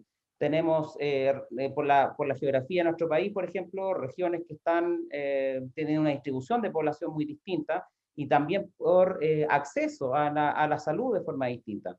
Por lo tanto, la densidad, por ejemplo, de camas críticas en distintas regiones del país es también distinta. En Europa, yo leí un paper que hablaba de que les gusta como ponerle número a todo, hablaban de índice de accesibilidad, por ejemplo, es decir, no solo en Alemania está medido cuántas camas críticas hay, sino también cuánto es el tiempo que se demora la persona desde su casa a la cama crítica más cercana, y finalmente el acceso que pueda tener ellos. Entonces, yo reflexionaba y decía, bueno, si uno con los sistemas, cómo funciona la salud aquí en Chile, con un sistema público, un sistema privado bien marcado, tendríamos que, por ejemplo, evaluar esto y generar tasas de camas críticas para sistemas por separado, porque recordar que el sistema unificado, ¿cierto?, es algo que existió durante la pandemia, ¿cierto? Después, en teoría, deberíamos volver a la normalidad. En el fondo hay gente que tiene acceso a la salud privada, otra gente que tiene acceso a la salud pública. Y ahí quería preguntarle al doctor Ugarte, por ejemplo, ¿cuál es su visión de este tema? Porque en el fondo nosotros tenemos una población, y ahí preguntarle si, por ejemplo, usted sabe más o menos cuál podría ser la tasa de camas críticas que tiene el sector privado para la gente que tiene acceso al sector privado, que probablemente sea distinta al sector público. ¿Eso tiene un impacto finalmente en el análisis y en la resolución de cuántas camas deberíamos dejar en forma permanente? Me parece que algunos puntos que tú estás mencionando son bastante críticos en la definición. Primero, yo tengo, claro, una tasa poblacional, ¿te fijas? Y esa tasa de población depende de la carga de enfermedad, de la edad promedio, va a depender también de, qué sé yo, el número de accidentes y definir cuántas unidades de trauma. Si yo veo que el año 2019 en Chile murieron 2.000 y un poquito más de personas por accidentes de tránsito, y de los cuales solo un 25% fue en Santiago, el resto en regiones, uno tiene que conocer la demanda, ¿te fijas? Y eso es un punto súper relevante, no solo la población, sino que la carga de enfermedad y la demanda que tú vas a tener. Segundo, es bastante claro que va a depender de la complejidad que tú definas dentro de tu sistema. Nosotros en el sector privado tenemos hospitales de distintos niveles, y lo importante es que, especialmente en la región metropolitana, la referencia de pacientes de una clínica u hospital a otro es absolutamente factible. Pero si yo te digo, ¿puedo transferir pacientes de Calama a Antofagasta? Tú me dirías, sí podría. Tendría que tener un buen sistema de referencia con helicóptero, perfectamente bien, es factible. ¿Te fijas? Pero el sistema tiene que estar organizado. La tasa de referencia es un tema y la posibilidad de accesibilidad es un tema. En Barcelona tú tienes hospitales periféricos que tienen medido el tiempo de traslado dependiendo de el lugar donde está hasta el hospital base, donde hay hemodinamia, intervención primaria, neuro y cardiovascular. Entonces, por eso digo, el sistema tiene que claramente organizarse. Yo creo que no es solo la tasa poblacional, es la geografía, es la capacidad de resolución.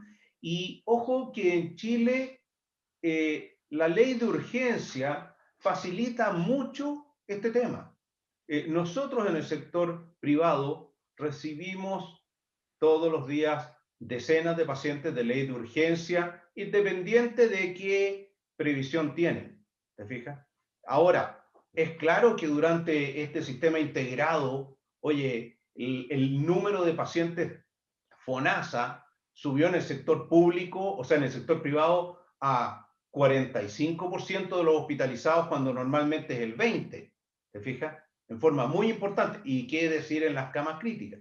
Entonces, de partida, la distribución de prestadores privados en Chile es absolutamente irregular.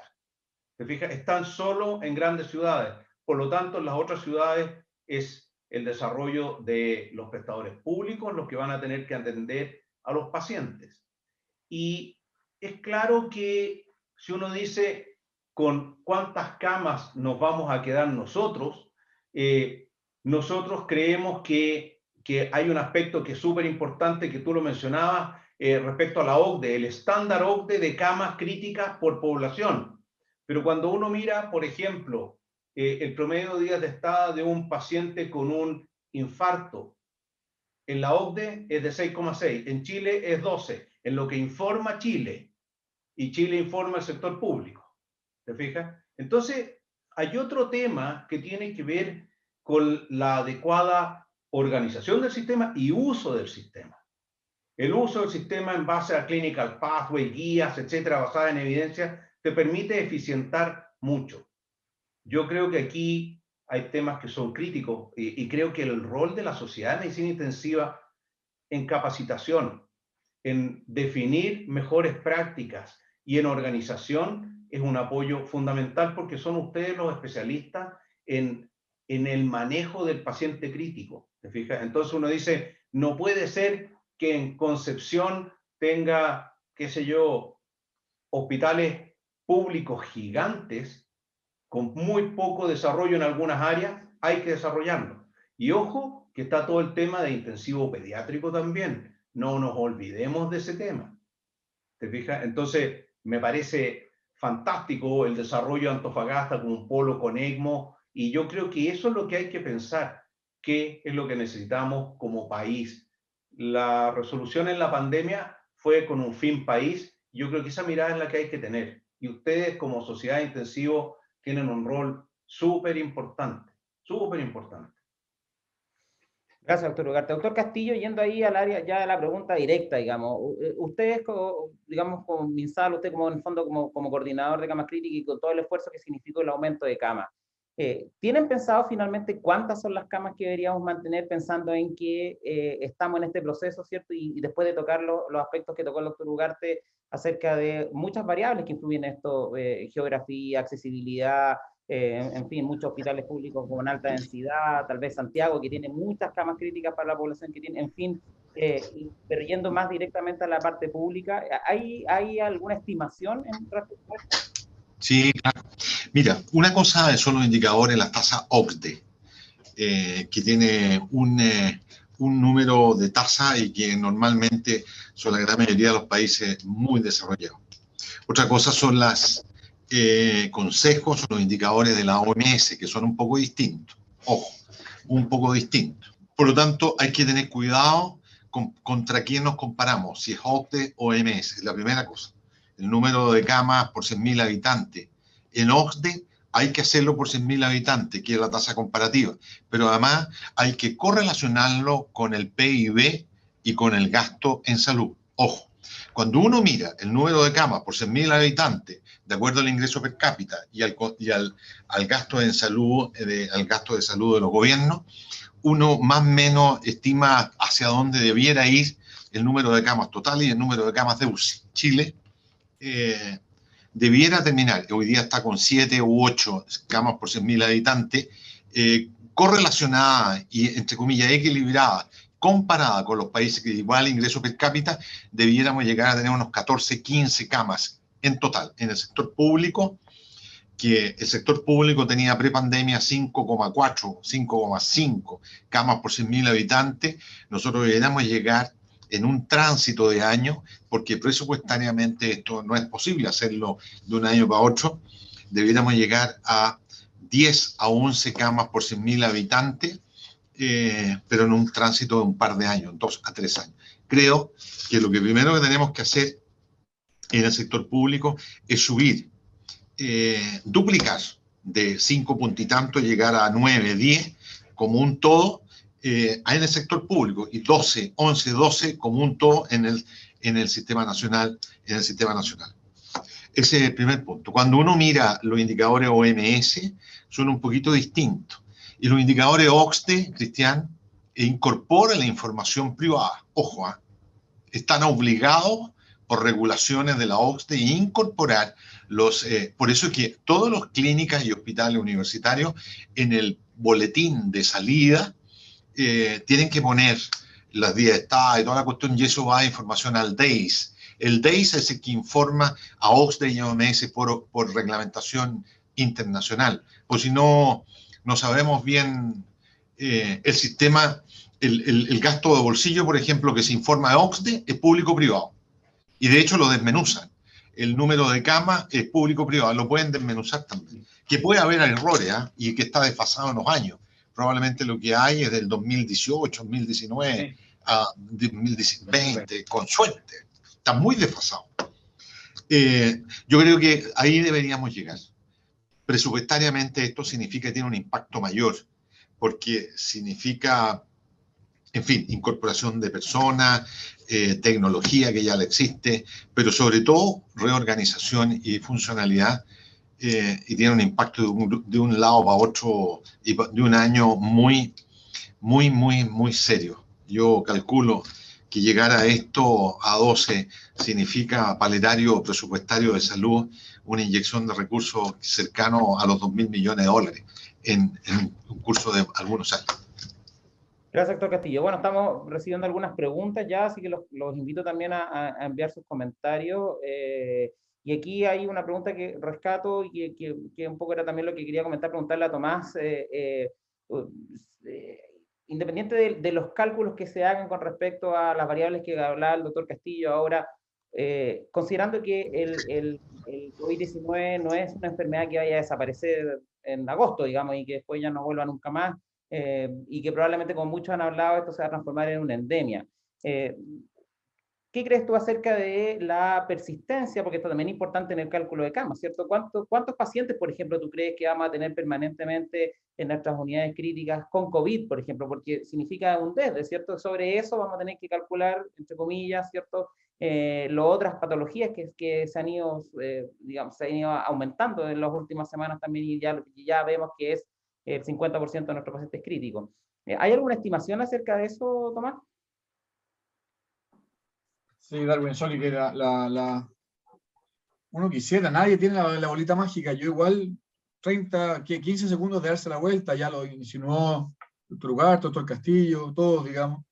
Esto es muy profundo, tiene que ver con gasto en salud. Piensa que el intensivo es una especialidad en falencia antes de la pandemia, digamos. Imagínate ahora, digamos. La especialidad intensiva no es reconocida aún. Hay profundas cosas en la estructura, si como decía el doctor Castillo con toda razón, ¿qué pasa con las residencias de enfermería, médicas, con los estares, con los espacios de los hospitales? ¿Cuántos de ellos están bajo estándar ya, digamos? Con la normalización de cada uno de los centros, digamos. Son temas hipercomplejos, digamos, que evidentemente hay que darle solución, pero que va a requerir mucho tiempo, digamos, ¿no? Tiene muchas aristas esto, desde los tanques de oxígeno hasta la residencia, hasta el personal, y lo que tenemos ahora son catres y ventiladores, sin duda, digamos, y que es una inversión enorme que se hizo, digamos. En la parte baja de la pandemia, en el mejor momento, ¿cierto? Por ahí por noviembre, llegamos a tener 1.000 pacientes COVID. ¿No? Eso fue, uno pensaría que con una vacuna, ahora no había vacunación, por supuesto, por lo tanto, es súper difícil la pregunta, Darwin, el desde la endemia, digamos. ¿Ah? Yo quisiera pensar lo menos posible, y eso significaría probablemente 200 pacientes, 300 pacientes basales, no lo sé, de verdad que no lo sé, tal vez con vacunas que vayan desarrollándose en el transcurso de los meses y que puedan llegar a Chile en el transcurso de los próximos años, que se hagan cargo de la multiplicidad de las variantes, una vez que en el mundo la solución avance en el sentido de que ya no haya nuevas variantes, porque en la India y en países que van más lentos ya se controle más la patología. Está en tiempo dependiente la respuesta, digamos. Yo pensaría que el COVID per se, en este primer periodo, con vacunación efectiva en Chile, esto es un invento terrible, porque no existe nadie que diga esto. No existe ninguna proyección matemática ni seria para esto. Debería quedar alrededor de 200, 300 pacientes, pero no lo sé. Como el desde que tú me preguntabas, digamos. Pero sin duda comparto que debiéramos ir a una proporción de entre 10 y 12 camas UCI en un primer momento, que van a ser mal ocupadas porque van a ser gran parte ocupadas como UTI, y en un segundo periodo intentar normalizar las UTI en paralelo a, como dijo el doctor Castillo, incrementar la hospitalización domiciliaria en forma dramática, como ya se ha hecho, digamos, inyectando recursos también a a complejizar los hospitales, sacando a los pacientes básicos a domiciliario en la medida de lo posible. Es un proceso largo, Darwin, pero que no solamente tiene que ver con el número de camas, tiene que ver con los procesos clínicos al interior de los hospitales y probablemente las clínicas también. Gracias, Tomás. Una de las variables de la decisión, ¿cierto?, de cuántas camas también es el tema de equipamiento. Algo se ha deslizado durante esta conversación, y ahí quería preguntarle al doctor Ugarte, por ejemplo, ¿cómo lo ven ustedes desde la parte privada, la inversión en equipamiento, el avanzar hacia una mayor cantidad de camas críticas, ¿cierto? Implica todo lo que sabemos, que está en documentos tan simples como las normas técnicas, a finalmente aumentar la complejidad del manejo de los pacientes para poder entregarles tal vez una mejor prestación. Por lo tanto, ahí uno podría llegar a una inversión en equipamiento que podría ser bastante alta. Considerando el basal que tenemos de camas en el país y en la parte privada, lo mismo, digamos. ¿Cómo ven ustedes este tema de avanzar en camas críticas en términos del equipamiento?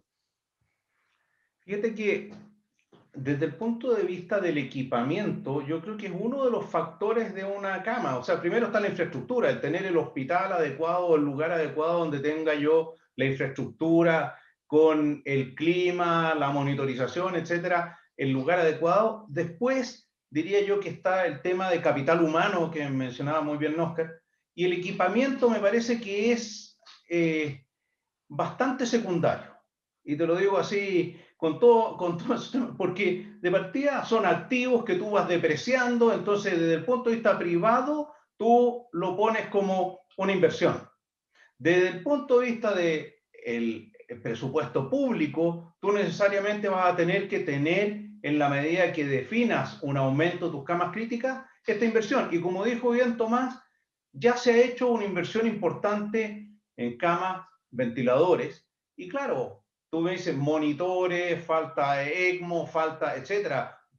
Bombas de infusión te las entregan muchas en comodato, máquinas de terapias continuas de diálisis, etcétera. Yo creo que eso es muy menor respecto a lo que significa definir la infraestructura, tener la aprobación para hacerlo y el capital humano formado, preparado para este aumento como corresponde, que creo que es una oportunidad muy importante de, ¿sabes qué?, pedir el reconocimiento de la especialidad y que la sociedad promueva con las distintas universidades que hay en Santiago y en regiones los programas de formación de especialistas. Ojo, enfermeras, tú necesitas kinesiólogos que son terapistas respiratorios, necesitas TENS, necesitas nutricionistas, psicólogos y médicos, obviamente. ¿Te fijas?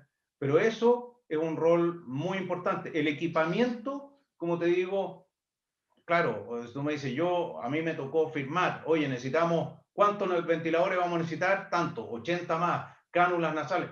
Pero eso, mal que mal, desde el punto de vista contable, en el sector privado, es una inversión que tú vas depreciando, por lo tanto, tiene costos, pero no tantos. En el sector público es más difícil conseguir los fondos para, como decía el doctor Castillo, el presupuesto es complejo. Gracias, doctor Ugarte. Ahí ha tocado un punto que me parece relevante y quiero preguntarle a Óscar y a Tomás, digamos, que están involucrados en el mundo de la formación, ¿cierto?, de profesionales, la importancia que tiene en el que finalmente las camas que dispongamos, que van a estar presentes en nuestro país, se vayan llenando de gente lo más capacitada, experta y formada posible. De ahí que se ha hecho un esfuerzo bien importante de hace bastantes años, y ahí yo quiero destacar al doctor Vinko Tomisic, que fue el primer intensivista formado en este país, en la Universidad Católica, que se ha hecho un esfuerzo muy importante, por ejemplo, en el área médica, de ir formando intensivistas y distintos programas de formación, etcétera. En enfermería pasa lo mismo, pero sin duda, y ahí Tomás sabe, al igual que yo, que estamos un poco encabezando, que me tocó encabezar la sociedad, el déficit que hay de médicos, al menos intensivistas, y probablemente también de los otros profesionales. Los kinesiólogos, por ejemplo, están luchando por el reconocimiento de la especialidad de kinesiología intensiva, el mismo camino que está emprendiendo también la gente de farmacia clínica. Entonces, ahí yo quisiera preguntarte, Óscar, ¿cómo ves tú finalmente el tema de tener un personal altamente capacitado para sacar adelante estas camas que estamos hablando ahora de, no sé, 10, 11 camas por 100.000 habitantes y que se haga de buena forma? Sí, qué difícil, Darwin, porque el tema de la especialidad y digamos, generar grupos de enfermeras y de profesionales, al fin y al cabo, que estén habilitados para operar en áreas de intensivo, riñe con la eficiencia que a veces buscan las organizaciones. La verdad que la tendencia en muchas organizaciones en los últimos años ha sido el ingreso de enfermeras prácticamente totipotenciales, por lo menos esa es la expectativa que se tiene, y eso sin duda va a reñir con la capacidad, la profundización en términos de formación que pueda tener. Si ingresamos una enfermera para que pueda laborar en cualquier ámbito de la salud, es improbable, y quiero ser bien enfático en eso, que pueda dar los estándares de seguridad y quizá casi también de calidad que ameritan las unidades de cuidados intensivos. yo creo que acá la invitación, digamos, es hacer la salvedad de lo que es la formación formal, y acá no me estoy anclando solamente en el desarrollo de especialistas. Generar una enfermera especialista hoy en día es algo súper caro, en términos, digamos, de lo que cuestan los programas, del apoyo que deben tener de parte de sus organizaciones. Hoy en día también la mayoría de los programas de especialización requieren exclusividad para su ejercicio, por tanto es improbable que alguien pueda hacerlo a tiempo parcial. Entonces, siempre es bueno generar una mixtura más razonable entre un porcentaje adecuado de especialistas y otras que tengan la habilitación de alguna manera profesional que nosotros requerimos. Sin embargo, yo creo, y acá como Sochimi, yo creo que hemos hecho un esfuerzo titánico por capacitación, el Hospital Digital ha sido testigo de ello, pero ¿cómo logramos hacer la diferenciación entre lo que es el entrenamiento formal a través de programas que puede que estén dados por las sociedades científicas, y acá no me refiero solo, digamos, a lo que es intensivo, sino en las respectivas áreas de desempeño, y las universidades también, o quizás una mixtura, o el ministerio? Hay suficientes modelos a nivel internacional. Lo que nosotros hicimos como Sochimi durante, digamos, el año y medio fue generar instancias de capacitación ante la emergencia que teníamos, pero no sustituyen en lo absoluto lo que significa el desarrollo de la especialidad, y digamos en el ala médica les pasa lo mismo, por mucha experiencia que enfermeros o médicos en este caso recién egresados hayan ganado en el transcurso de la pandemia, no se vuelven especialistas bajo ninguna perspectiva por esa experiencia. Es importante, los nutre y sin duda es un buen pie, pero debemos diferenciar lo que es la capacitación continua de la formación formal que nosotros esperamos para quienes están ahí. Y acá hay otro concepto que a mí me gustaría inyectar, que es cómo logramos el generar un concepto de hospital dinámico. Hoy en día esta es la emergencia sanitaria que nosotros conocimos. Puede que el otro año, insisto, en 5 o 10 años más nos vamos a volver a encontrar con esto. Entonces, ¿cómo generamos protocolos de escalamiento que ojalá también pudieran tener normas que fueran centrales? Hoy en día cada institución, cada organización vio cómo ampliar. Algunas dijeron por acá va la cosa por pabellón, por la UCI pediátrica, por los intermedios, pero probablemente hay una propuesta formal que ofrecer a las organizaciones, porque además ya tenemos mucho más know-how que lo que teníamos en marzo del año pasado. Y este cierre y apertura de camas, qué importante que vaya linkeado con generar perfiles a los diferentes profesionales para que sepamos cuál es el nivel de formación y de experiencia que tienen, más allá de la capacitación continua que nosotros pudimos otorgar en el contexto de la emergencia de este periodo. Relevante. Tomás, ¿cómo lo ves tú desde el punto de vista de lo que es la formación de especialistas para ir llenando nuestras UCI? ¿Es relevante? ¿Deberíamos buscar otra estrategia, tal vez, como dicen Oscar, más baratas, pero importante desde el punto de vista de capacitación? ¿Cómo lo ves tú por ese lado? Sí, muy breve. Yo creo que esta es una situación completamente nueva y requiere respuestas nuevas, sin duda, digamos. Y yo creo que desde el punto de vista de quienes están a cargo de esto, digamos, que estábamos ahogados, entre comillas, tratando de salir a flote, saliendo a flote de la pandemia, digamos, ahora hay que pensar esto, digamos, y como sociedad intensiva, como sociedad cristiana, tenemos un rol en capitalizar todo lo que hemos hecho a través de una Comisión Nacional de Medicina Intensiva capaz de asesorar, de apoyar la gestión de subsecretarios en el sentido de capitalizar esto, digamos, en nuevas ideas. A modo de ejemplo, digamos, solo 2 hospitales a modo de ejemplo, la Posta Central o Instituto Nacional de Alta Complejidad o la UAP, como le queramos llamar, terminó con 150 camas de UCI. Hoy día estábamos con el doctor Castillo en el OSMED, que también tiene 150 camas de UCI, 138 habilitadas al día de hoy. Tal vez hay que dar soluciones por centro, digamos. ¿Qué va a ser de los OSMED? ¿De qué manera los OSMED tienen que desarrollarse? ¿Cómo vamos a apoyar esa formación en todo sentido, ese desarrollo de ese centro? Tal vez no ser tan globales, en el sentido de formar intensivistas que después se distribuyen. Estoy dando ideas, porque esto debe congregar una mesa de trabajo probablemente, digamos, de intensivo multidisciplinaria, digamos. Tal vez hay que buscar soluciones primero en grandes centros, después por servicio de salud, no lo sé, pero estoy de acuerdo con lo que dicen Oscar y tú planteas en la pregunta, que es las soluciones nuevas para problemas nuevos, digamos. La forma estándar de formar quizás no es la adecuada, quizás hay que buscar una solución más integral de 4 años, urgencia intensivo, anestesia intensivo, todo tipo de, hay que poner todo en la mesa y ver de qué manera somos más eficientes, sin perder calidad y que tenga una solución, no una para todos probablemente, sino por realidades locales de Antofagasta, de OSMED, etc. Eso un poco de... Gracias, Tomás. Le quería preguntar a Vinco, aquí hay una pregunta que dice que si para los nuevos hospitales que están o estarán en construcción están contemplados todas estas necesidades de camas críticas y el equipamiento. Y tomando un poco eso, quería preguntarte, Vinco, ¿cómo lo ves tú, por ejemplo, en tu hospital? Porque si reestructuramos este sistema con más camas críticas por las necesidades que hemos definido como tal, también, como tú decías en algún momento, esto tiene que ser proporcional a camas en intermedio o camas básicas, camas medias. Por ejemplo, en el caso de Antofagasta, ¿cómo sería armar el pool finalmente de tener una cantidad de camas críticas aumentadas versus el resto de la ocupación? Hay que optar a lo que decía, por ejemplo, el doctor Castillo, de que hay que potenciar, por ejemplo, la hospitalización domiciliaria y tratar de disminuir a nada las camas básicas. ¿Cómo lo ves tú? En general, alrededor de un 7, un 10% de las camas hospitalarias a nivel mundial son camas críticas. Entonces, uno debía optar más o menos a eso dependiendo de cada hospital, como para hacerlo más personalizado.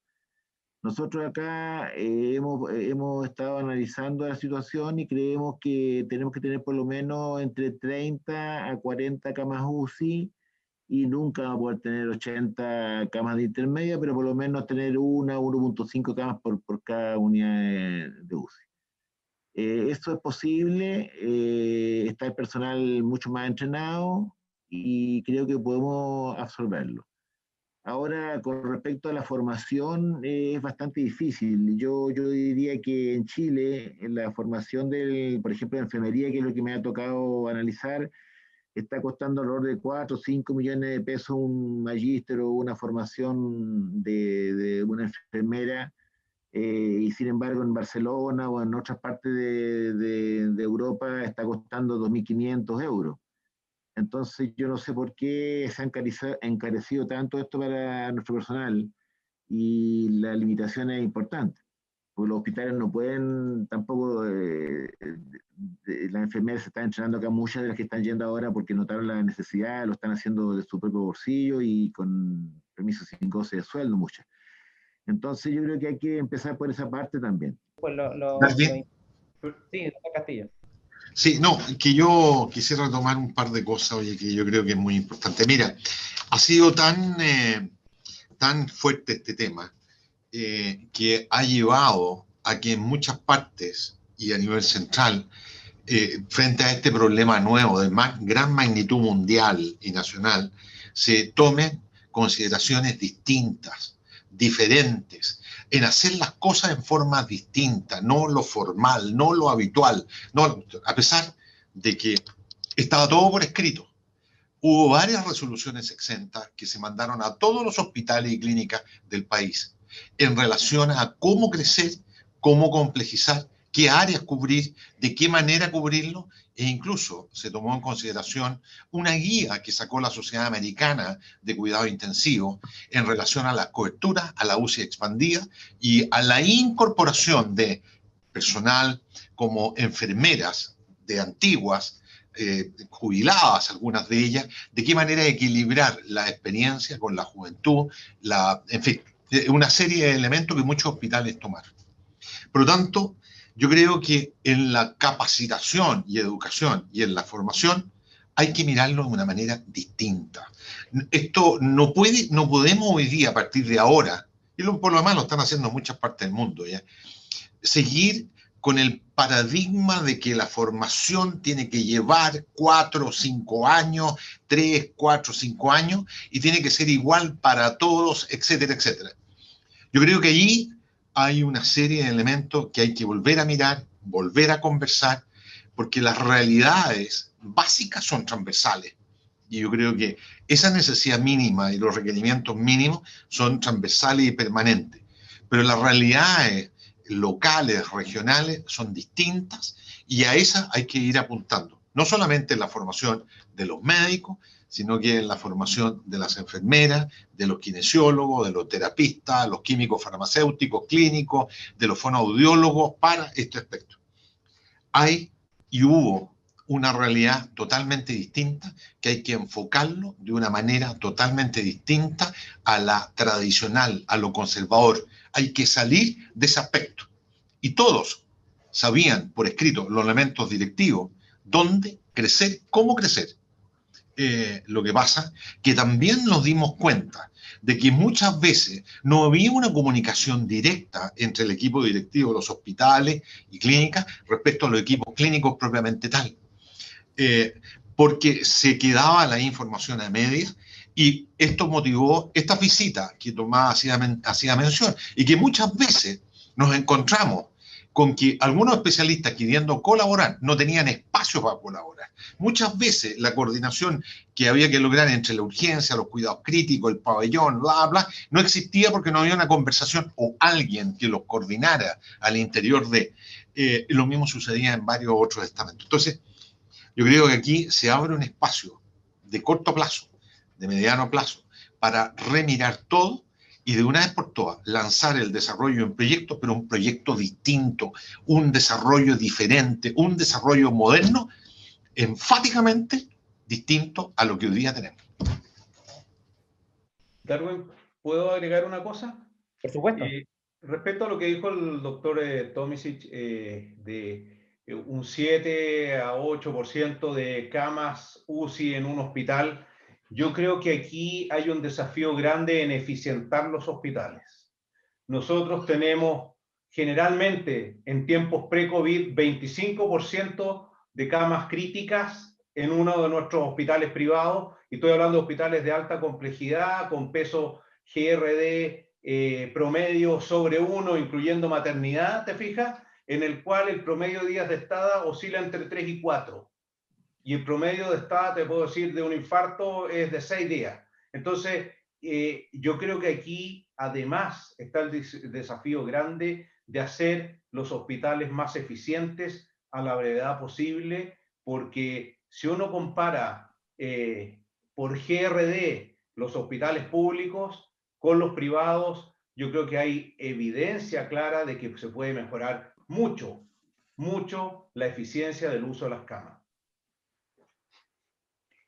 Gracias, doctor Ugarte. Bueno, yo creo que hemos ido avanzando en algunos conceptos, ¿cierto? Partimos describiendo cómo había sido el proceso de complejización, después un poco definiendo algunas cosas básicas en términos de lo que debiéramos tener en mente o en cuenta para poder armar una cama de UCI, tanto en equipamiento, espacios y personal.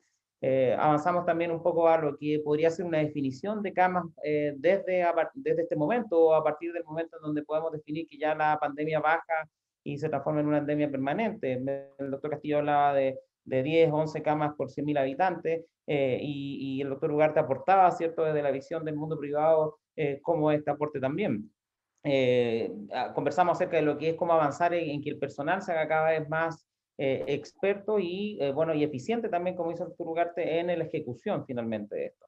Ahora, avanzando un poco al cómo finalmente, y ahí es donde yo me hago la pregunta, por ejemplo, una de las formas de hacer muy eficiente el sistema en esta red integrada público-privado fue, por ejemplo, la gestión que tuvo la unidad centralizada de gestión camas y su acción para poder distribuir pacientes en distintos lugares. Mucho hablamos, ¿cierto?, de lo que fue el transporte aéreo de pacientes, o sea, algo tan importante y brillante como que si había un paciente en Punta Arenas que requería camas, se tomaba un avión y se traía a Santiago y se le daba los cuidados. ¿Para qué decir con los requerimientos ya mucho más complejos, como por ejemplo la necesidad de ECMO?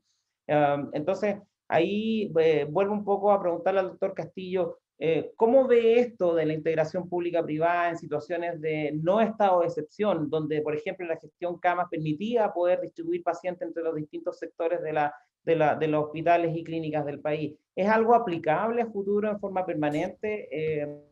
¿Y cómo comprometemos finalmente al sector privado en esta situación para que finalmente nos transformemos en una red de unidades críticas más o menos, ojalá fuera lo más homogénea posible y eficiente posible?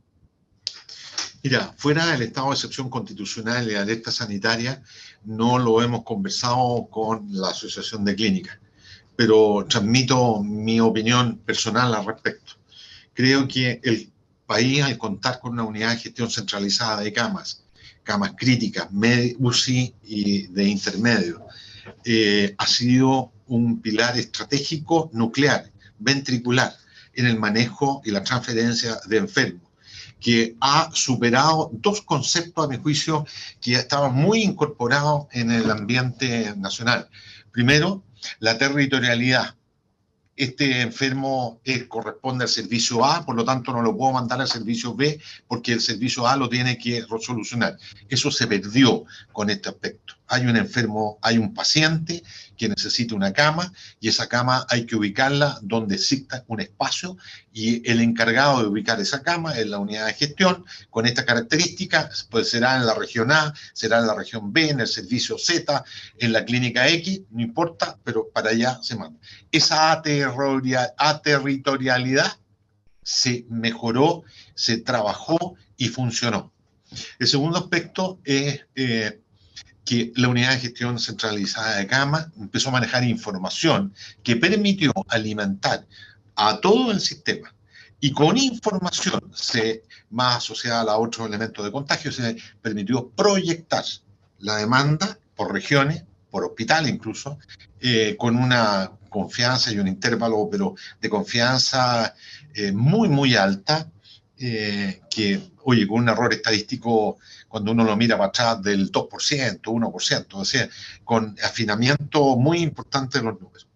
Creo que fuera de la excepción constitucional, en un elemento endémico, en donde hay una red prestadora público-privada, ambas debieran, a mi juicio, tener una unidad que gestionara los casos más críticos en que o el sector público o el sector privado tenga dificultades de poder inyectar o incorporar. Especialmente los enfermos más graves del país debieran ser manejados de esta manera.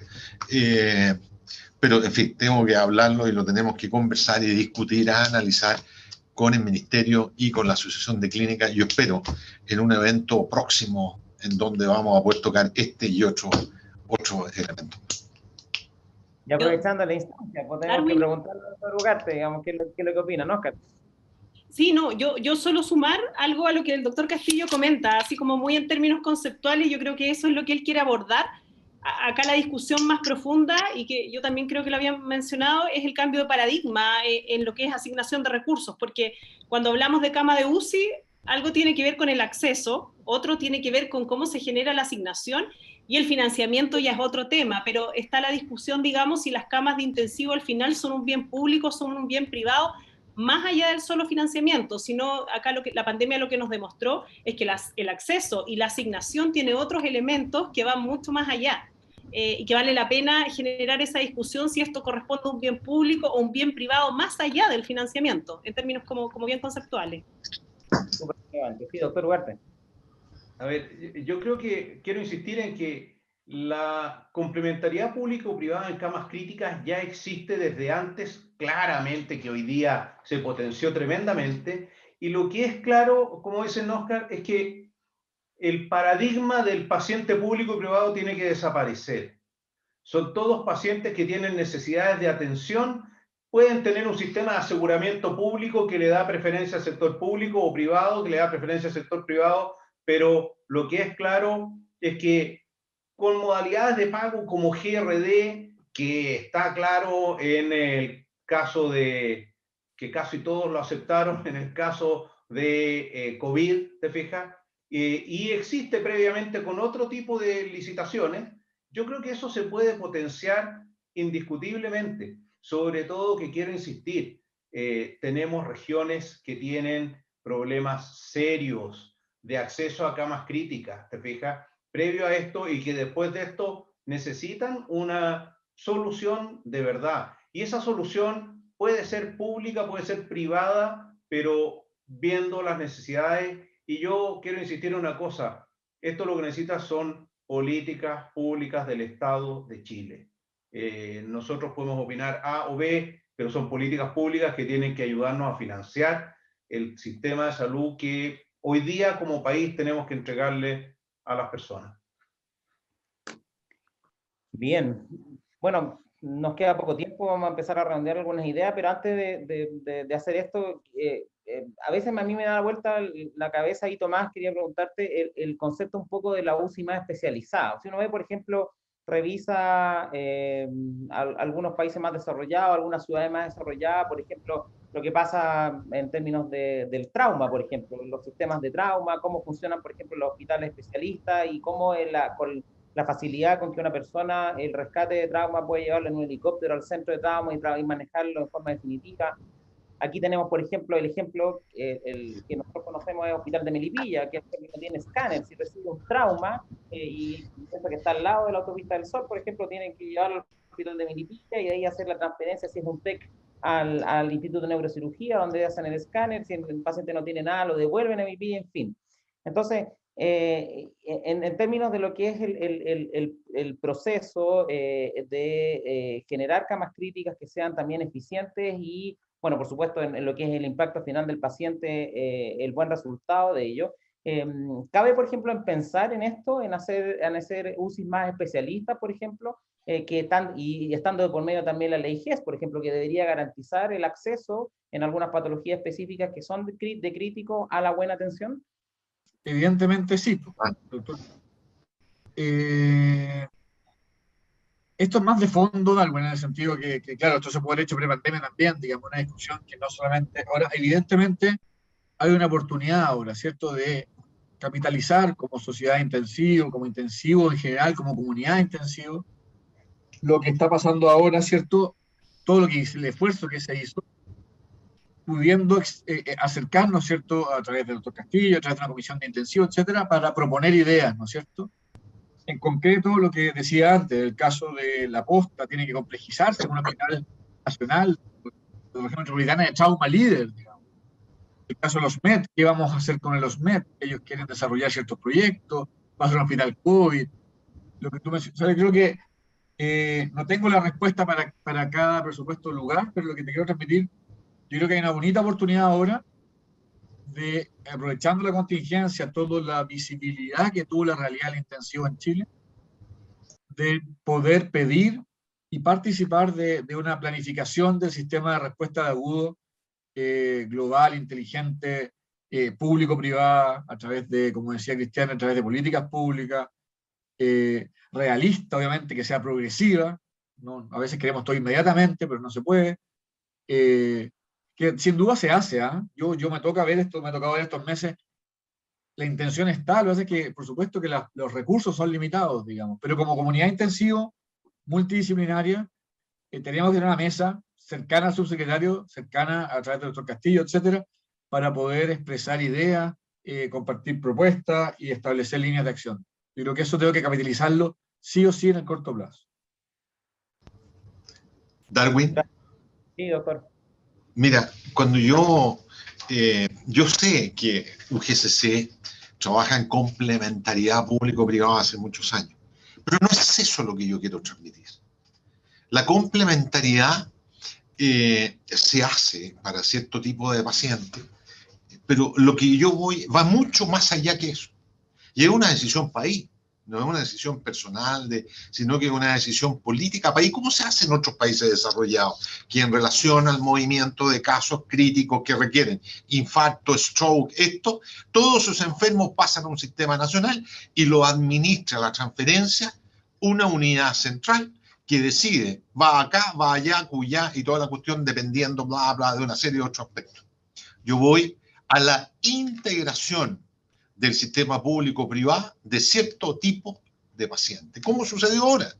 Ese es el primer aspecto. Y el segundo aspecto es que va mucho más allá de la complementariedad. El segundo aspecto es que hoy día este desafío que tuvo la medicina intensiva nacional salió fortalecido con creces. Con creces. Yo creo que este es el desafío más grande que ha tenido la medicina chilena, la medicina intensiva chilena y la medicina chilena en los últimos años.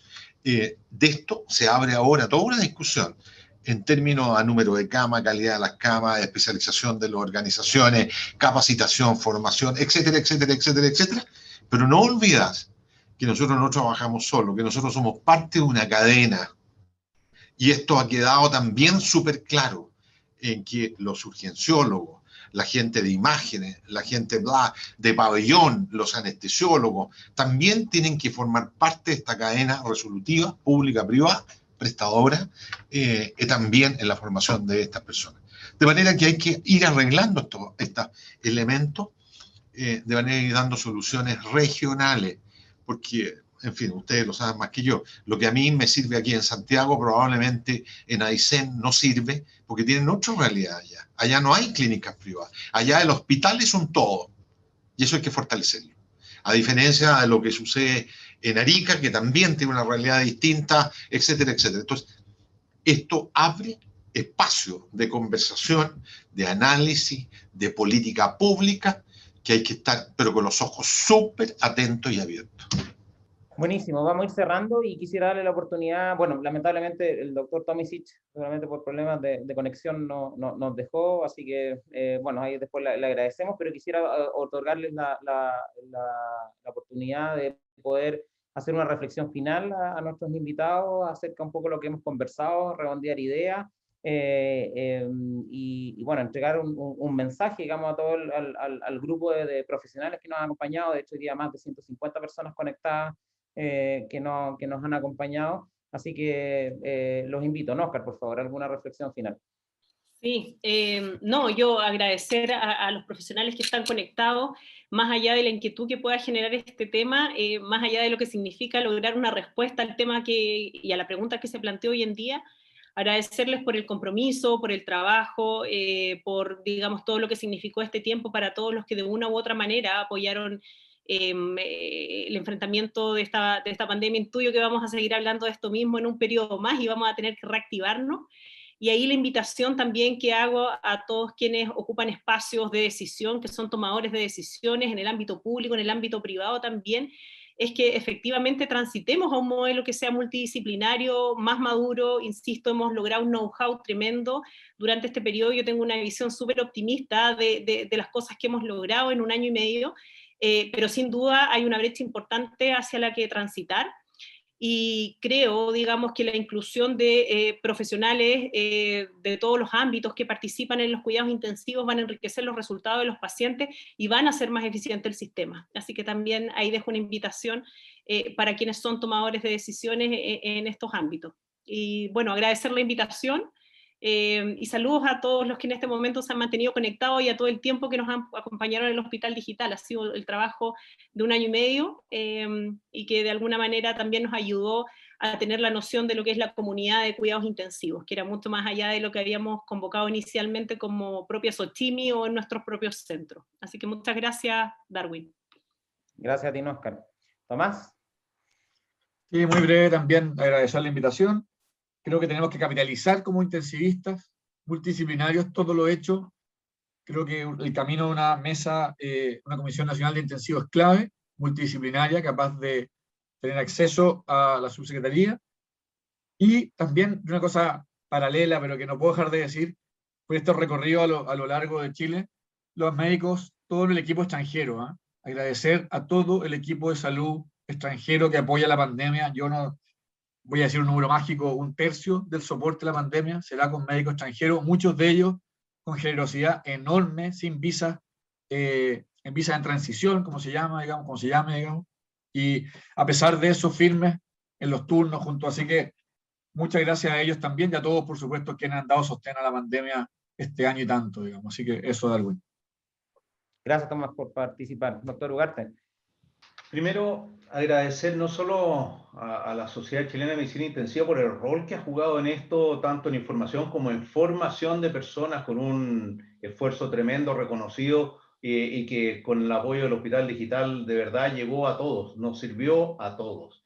Y destacar que esto lleva a una visión país, que yo creo que es la que tiene que primar en el área de salud. La visión país integra, colabora, la visión país tiene objetivos grandes y creo que hoy día hay que ser ambiciosos, sanamente ambiciosos para lograr objetivos grandes que se pueden y que entiendo que probablemente la solución va a pasar porque todos participemos de la mejor forma en, a lo mejor, una red integrada de camas críticas para pacientes especiales, que yo quiero insistir, Lucho, hoy día eso existe. Si tú miras los trasplantes de páncreas, la cirugía cardíaca infantil, hay integración, hay traslado, hay transferencia, que hay que potenciarla, no cabe duda, para anteponer, como siempre, todos creemos primero las necesidades de los pacientes y la capacidad del país de responder a eso que en el caso de la pandemia ha quedado muy en evidencia.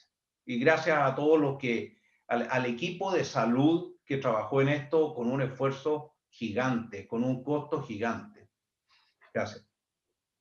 Gracias, doctor Ugarte. Doctor Castillo, palabras finales. Agradecer a los que han estado incorporados. Veo gente del hospital de Illapel, de Coyhaique, de Ancud, en fin, de Santiago. Veo algunos colegas y enfermeras uruguayas, de San Salvador, e incluso he visto que han estado conectados. Creo que ha sido un orgullo ver cómo los diferentes equipos de salud, personas, médicos, enfermeras, kinesiólogos, han respondido frente a este requerimiento y esta enfermedad. Creo que se abre espacios ahora para mirar con detalle algunos elementos que es necesario incorporar como elementos de políticas públicas definitivas en esta emergencia y en las emergencias que probablemente van a venir hacia el futuro. Instancias como estas son las que han permitido capacitar, formar, de cualquier manera como lo logren, en fin, denominar, mantener una gran capacidad de atención con un costo tremendo de Arica Magallanes, pero que ha permitido solucionar este tema de una manera bastante segura y con un estándar en general bastante razonablemente bueno. Este ha sido un muy grande desafío para la medicina intensiva, a todos los intensivistas de especialidad, un reconocimiento muy importante por la supervisión que han hecho, pero en general a todos los que han estado involucrados en el manejo de este aspecto y de estos enfermos, dar las gracias infinitas por lo que han hecho. Bueno, yo creo que tal vez cuando planteamos la idea de hacer este simposio era tratar como de aterrizar algunos conceptos, ¿cierto?, que tienen que ver finalmente con lo que podrían ser las camas críticas después de esta pandemia o en situación de endemia. A lo mejor podríamos haber ido a buscar un número, pero la verdad que esto finalmente nos ha mostrado que esto no es un número finalmente, sino que es un proceso en primer lugar que toma un tiempo, que considera no solo cosas estructurales, sino también cosas que tienen que ver con las personas, finalmente, que son los que hacemos el intensivo en cuanto a su fortaleza, explotar lo que tienen, formarlos más, capacitarlos, acompañarlos, digamos. Y eso que no tocamos aspectos de salud mental, por ejemplo, y autocuidado, que también es súper relevante en esta etapa y en el desarrollo de lo que son nuestras unidades de cuidado intensivo. Me quedo también con los desafíos que nos ha planteado esta pandemia en términos de lo que viene para nosotros, que como dijeron todos los expositores, presentó finalmente un desafío para la medicina intensiva, pero finalmente creo que salimos muy engrandecidos de todo esto por la labor que tuvimos y por el esfuerzo que se dio. Tenemos grandes desafíos en términos de reestructurar lo que viene, en trabajar mucho más por hacer de la medicina intensiva en Chile una especialidad que sea muy potente en términos de lo que finalmente buscamos, que es ayudar a nuestros pacientes, que los resultados sean cada vez mejores, y que lo otro, que independiente y que eso siempre es muy importante, digamos, independiente del gobierno de turno o de las políticas públicas definidas, tengamos una estructura de funcionamiento de la medicina crítica que sea transversal a estas ideas y que nos permita poder desarrollarnos.